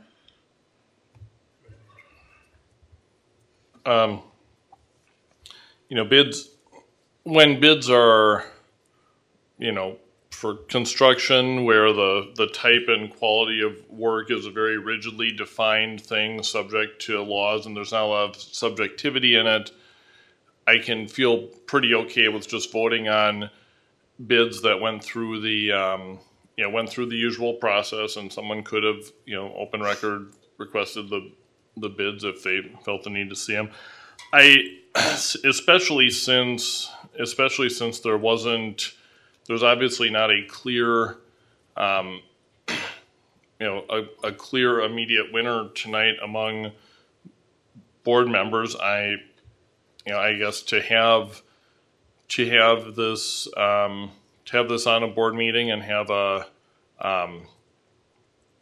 opportunity for discussion and public comment before voting at a regular board meeting, I see no downside to that. I don't know if that would be enough time, but we could get it on for Monday, and people who have a feeling about it would have a chance to speak. I would probably prefer to do that.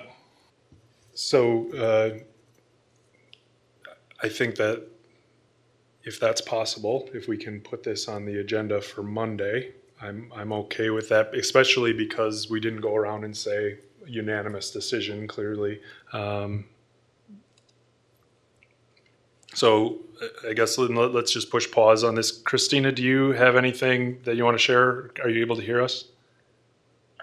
Yeah, thanks, Eric. I think Monday would be fine for me. I mean, I listened as closely as I could, but obviously speakerphone is challenging. So if it's possible, Eric, I'd like to just be able to chat with you a little bit after this and just see if there's other pieces that I might have missed or questions that I have.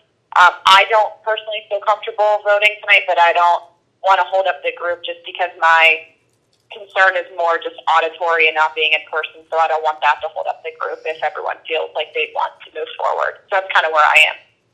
Okay. The other thing is we may not, what our majority looks like tonight might, we're all kind of leaning different ways. So I think what I'd like to do, just for the sake of time, is to what I originally said. Let's take Hazard, Young, and Atia, go through and talk about what you like about them or what your concerns were about them. Then we'll do the same thing with Ray and Associates, and then table the motion. I think we would have to table it to Monday and get it onto Monday's. No one made one, so. Oh, okay. Yep. But there's a motion Yeah, on there's the a motion on agenda. Yep. Yeah, go ahead. I also want to note that in the agenda, there's no money that we're voting. There's not even there's no dollar sign at all attached. And I'm not sure why that is. So the motion would be to get our board, allow our board, correct me if I'm wrong, but allow the administration to enter into contract negotiations, and then that would come back to us, right, before. Well, and the costs are pretty similar for both of them. What? Well, because we weren't. Because it's an open thing. It's a fill in the blank thing. This was intended to fill in the name of the firm and then have the dollar amount. Until we choose which firm, we don't know what the dollar amount's going to be. And the dollar amount is flexible because we determine, do you want to put an ad in Education Weekly? Yes or no? It's $5,000, and we would make that decision in November. I think if there is a base fee or a number, we can get that into the motion. It just wasn't here because it was kind of insert, so we certainly can modify that motion for Monday. But you'll have to have it ready for both. Both of them, depending on who gets voted. Because I think it's important that we have something transparent with that. Because right now I don't have any idea. Yeah, well, that was in the proposals when we looked at those. This is more of an open question, because the numbers are variable a little bit. Do you have a proposal, like how would we make that motion knowing that the dollar amount is flexible based upon decisions that we make along the way as a board? We would have control over that, but what would you think that would look like in a motion? Well, I would go back to you continue to reference the information that we had, but we had it, the community didn't have it. So whatever we looked at there are numbers you're saying that were out there, right? But they're not somewhere they're listed, but they're not, there's no affiliation with what's in front of us to vote on. So it's important that we have something that's visible in general. So I don't know, however, like you said, some baseline, something to start with, because the question is, how much does it cost? Well, each of them provided a core amount. Was somewhere between. Right, so all the firms we looked at was between $25,000 and $30,000 is the baseline. It's the base price. We could list it as a base price, knowing that there will be there will be more costs to it, for travel and things like that, but, those costs were in the original proposals. And when I looked at how Madison just recently did their search firm, been looking into that, and I actually had some community members asking specifically about what they were doing, that they appreciated what they were doing. They said that actually with the contract, in regards to the contract, in regards to before they took the vote, they wanted those numbers in the contract. They wanted them visible and they wanted them transparent to the public. This is what Madison just did. So I think that's a great idea to do that because, again, to put teeth into, we're taking the community with us through these steps in this process entirely. That has to happen. I appreciate that. I guess the way I looked at it is had we been able to vote tonight, I would still expect a final dollar number to come through in a motion at some point after the negotiation of a contract. I believe, I believe in our staff's negotiating ability. I look at sticker prices as a starting point. And I also note that at least one firm explicitly mentioned a price match guarantee with other firms. I'm sure there's probably asterisks on that because it said same scope of services. I'm sure any firm would say they offer more services than the other, but I think that final number is the product of a negotiation and might consist of a not to exceed blank. When that happens. I think it's important to have a firm because although we would get some candidates and some good candidates already know about Green Bay before we've picked our firm and are thinking about it. I do think it's important to have a firm who has a network who can recruit existing superintendents. That was part of how I looked at who I was comfortable with finalists is, are they someone who can recruit sitting superintendents, or at least most of the time can recruit sitting superintendents. So, but I think to vote on Monday would give a chance if someone was interested in the public and looking at the materials, had an opinion, something we missed or didn't know. That's a discussion, public comment like we do with most major decisions, and it would be Monday, so that would be fairly quick. One more thing to add, then I'm done, I promise. It's also important, they listed a few school districts. They handed out something that they said Sandy could give to us, correct? Yeah. And then there's also a list with the second search firm. Right. So I'm really interested in looking into, I personally, that's nice that you stayed for 8 years. What did you do? Did you run the district into the ground? I don't know. I need to look into that a little. Yeah, I like the idea of making some phone calls too, so. I put that, I think I put that list on Sandy's desk and asked her to email that to all of us. So she'll do that tomorrow. All right, so let's start with Hazard, Young, and Atia. Anybody want to share? We don't have to do whatever you want to say about Hazard, Young, and Atia likes or concerns. Go ahead, Andrew. Yeah, I appreciated Hazard, Young, and Atia's equity commitment. I appreciated the depth of Hazard. I think Hazard, Young, and Atia showed, in my opinion, a better understanding of the district. I think their presentation was more tailored to us. It was less less boilerplate, more customized. I think they, I just think they have good answers. I'm concerned less about their 2-year lockout period because that's not a huge list of people that they've placed in the last 2 years.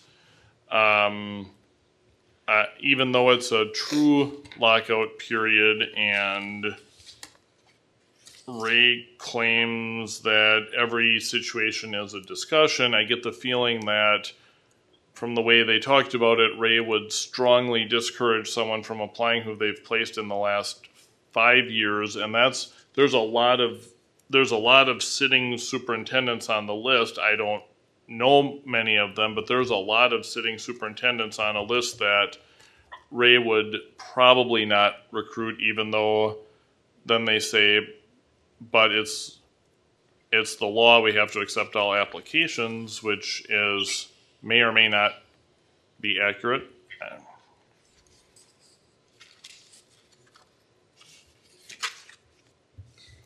I would agree with your perception, Andrew. I thought Hazard Young and Associates presented a more intimate picture of our district, or more intimate working knowledge of our district than Ray and Associates, which was a little more businesslike and we'll do this, this, and this. By the same token, I think both of them are we just talking about this one though? You can go. Okay, thanks. I think they both I like what they both said about community involvement, although I think Hazard and Young pursued that more. I think they had a lot more ideas about how they would go about gleaning information from the community members, and that's very important to me. I think if we want to get community involvement, I think their approach strikes me as one that would work in this community. So I thought that was a strength. With Hazard and Young, I agree with Andrew. That whole thing was all about Ray? No. Hazard and Young had, I thought, the better community approach. Okay, so now you're switching to Ray. Right. Okay, just want to make sure I hear you. Right, and I agree with Andrew about the 5-year versus the 2-year, because I think after 5 years, people are entitled to, seek different employment if they want to move up in their field to a larger district or whatever. I think that's a little rigid. I do think theirs is a well-oiled machine, but I right now I'm on the fence, but leaning more towards the Hazard and Young side. And I agree with what Andrew and Katie both said about Hazard. Young and Atia, I felt that they were really, the fact that they knew so much about our district, I got the sense that they're very excited about the opportunity to find someone for our district. I didn't get that same vibe with Ray. Also, I asked the question because we got a very good sense from Hazard, Young, and Atia how they vet candidates and how they recruit candidates and talk to the candidate pool, or applicant pool, I should say, and I didn't hear that from Ray and Associates' presentation, and then I specifically asked the question, how do you vet? Because they talk a lot about the background screens and all that kind of stuff, but I wanted to hear how they actually vet candidates for their skill set and their fit with their district, and they didn't answer that question. I still have no sense of how they really get to identifying the candidates that are going to be the best for our district. I mean, they mentioned the video, but it sounds like that's just they ask them 3 questions and give them the opportunity to talk to us on video. But anyway, so that was that concern, and the fact that I just didn't I felt like it was cookie cutter. They were just coming to get our business, whereas Hazard, Young, and Atia really is very excited about the opportunity to find us a superintendent.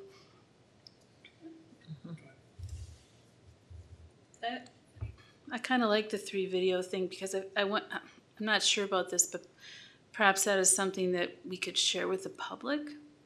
The answers to that can't ever be made public. Not if it's, unless they're finalists, they have to stay confidential. Okay, well, 2 things that I liked about Ray that stuck out for me personally. is they specifically mentioned student input. The other company didn't mention students at all. Yeah, they did. Did they? Because I wrote Okay. it down. Yeah. All right. I missed that. So, and then the other one is I like their idea of individual board member meetings. And Hazard, they do too. All right. Thank you. To burst your bubble, but. So I won't go back over. I agree with everything that was said. One thing that Hazard said that concerned me was that 80 to 90% of their candidates placed were local. No, they said regional. Oh, regional. Yeah. Okay, and I'm regional is better than local. Right. It was 10% internal, Yes, 80% regional. regional. Okay. Yeah, not necessarily national. But, you know, what we didn't do is actually get their definition of regional. Right. Yeah, what they mean, I think, is Midwest. Upper Midwest? Yeah. Yeah. That might be something that we can vet a little bit more between Yeah. now and Monday. Yeah. Yeah, I would say, sorry. Yeah, no. I would say that if we have questions, then make a list of them and have somebody, maybe you, call each of the firms and get follow-up answers to our questions. Yep. Yeah, let's definitely do that. If you have questions, I can get them for you. Ray left me his cell phone number, and I'm sure there's contact information for Hazard Young, so I can make sure that we get any of those answers certainly before Monday.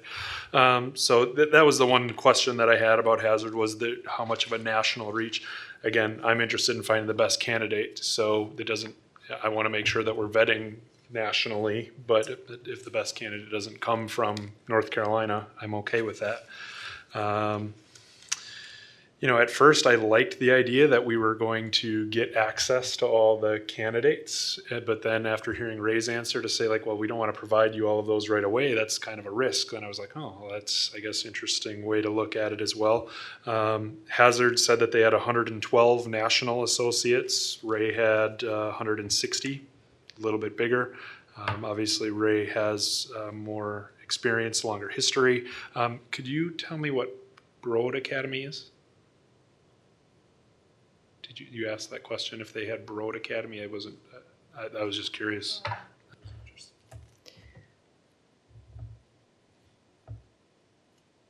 Their focus is privatization. How do you spell that? Broad, but it's Broad. That's how you say it. Yeah.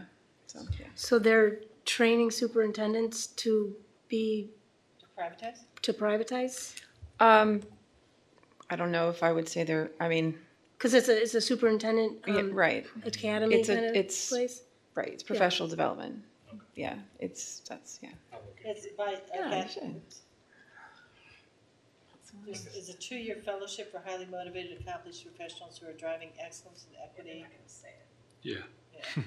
Okay. Yeah, I would agree with kind of just that personal feel that you get when you sit across from somebody, and I got more of that passion and personalization from the Hazard. Just sort of an it feeling, but.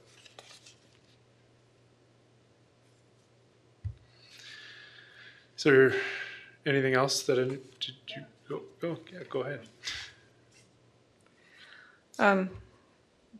I could repeat many things that everyone said, but the two things that I think are definitely important to me, and what stuck out for me was the first, I don't want to say their name wrong, Hazard Young Atia. They talked a lot about equity. They actually said the word quite often, right? And Ray did not say the word. They said diversity. We know that equity is the application of caring about the diverse populations in our community. So I think I really, that stuck in my mind. But also something that stuck in my mind was I looked at and I listened to and wrote down the candidates that will come forward, because that's really, it's the decision making from the candidates that we receive. I think it's interesting that one group Hazard, Young, and Atia they'll bring 6, and they made a mention that they don't believe it's a good idea to have more than that for various reasons. So as far as I'm concerned, they probably take more time to really vet 6 versus 8 to 12. We did say 6 to 10, 6 to 8. But she did say that 6 is the best number. So that to me says that they're just going to get a little bit more specific, I believe, because then the onus is on them to bring us 6 really good candidates versus 8 to 12, right? And I think for us to actually look at 6 candidates, we'll make a better decision with less. You know, it's like going to the grocery store and you have 45,000 boxes of cereal. Well, I'll just take that. So that's what I thought about a lot. That was part of that. That was part of that. The sense of intimacy piece that I got too. That they're going to know us well enough to know who are really going to be the top 6 best candidates for us. But they'll bring as many candidates as we want them to. I mean, we're going to be defining this for, you know, if we say we want 3, they'll bring 3. But if we say 20, they'll bring 20. So, I mean, the 6 seems arbitrary to me, so. Well, I think it's 6 because that's they've done this many, many times. That's what they were. And they realize that if, to your point, if they can cull it down to 6 very, very best candidates, then we'll make a good decision.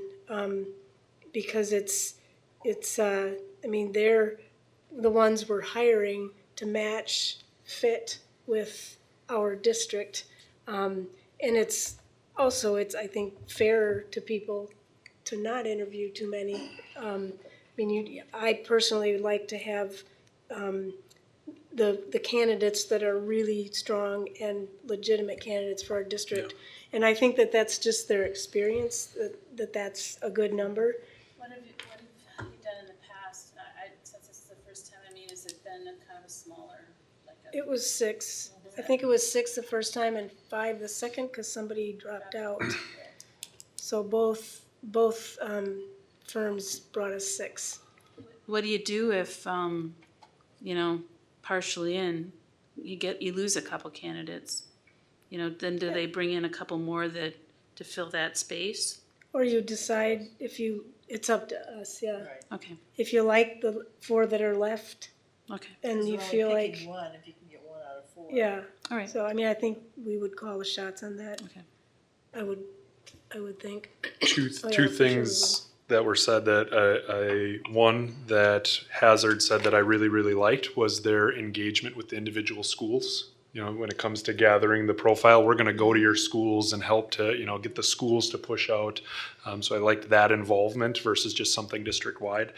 And then something that Ray said that really didn't strike me very well, and I quoted it, so I know it's exactly what somebody said. Diversity is the driver of our achievement gap. Mm-hmm. Yeah. Yeah. Yeah, that I get that too. Yep. Does anybody else have anything to share for tonight? I do like that we're going to put off. I think it'll help Christina be able to plug in a little bit more. It's only 4 days. Nothing was going to happen recruitment or profile building wise between now and Monday. This material isn't all the stuff that we Yes. already looked at. So we will get this on Sandy's desk, have her get it. You've got some of it. The extras for Hazard on her desk. Did you grab some? Ray? Yeah, I've got extra array folders, so we can do that too. It'll give us some time to do if you want to do a reference call, if you have specific questions that you want asked that weren't asked, whether they come from you or from anybody else, and you want to, I mean, you certainly can make the phone call yourself, but I'd be happy to do that for you, to get you any answers before Monday. And then anyone from the community wants to come out and share, and we should be able to vote and get that approved. And then Sandy needs to get this on the agenda, so that's posted in time. Yep, I will send. Posted in time, yeah. I will send her an email tonight. Yeah. I think we do have two strong candidates here. I mean, I won't lose any sleep if we choose Hazard. You know what I mean? I don't feel a huge, overwhelming preference for Ray. So, you know, I think they both did a pretty good job of their presentations. So, so I guess my point in saying that is that I think we made two pretty good choices. Anyone have anything else? A lot of flags. A lot of flags. I knew you were going to say that. Had to say it. A lot of flags. I was going to ask the Huckabee question if you did. Okay, are we ready to move to adjourn? Yes, I'd entertain, go ahead. To entertain a motion to adjourn. Just move to adjourn, just somebody second it, please. Oh, I thought you were asking someone to move. Second. Move to, thank you. All in All in favor? favor? Aye. Opposed? Aye. All right, we're adjourned. All right, I'm sorry, who did that motion? I made the motion, Rhonda seconded.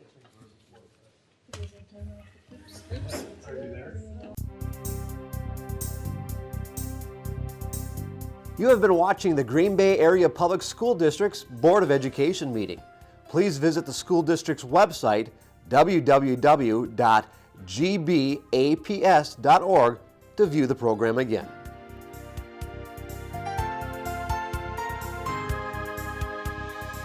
If you cannot fully access the information on this video, please let us know the accessibility issue you are having by calling 920-448-2025 or by email at communications@gbaps.org. We will try to provide the information to you in an alternative format and/or make the necessary improvements to make the information accessible.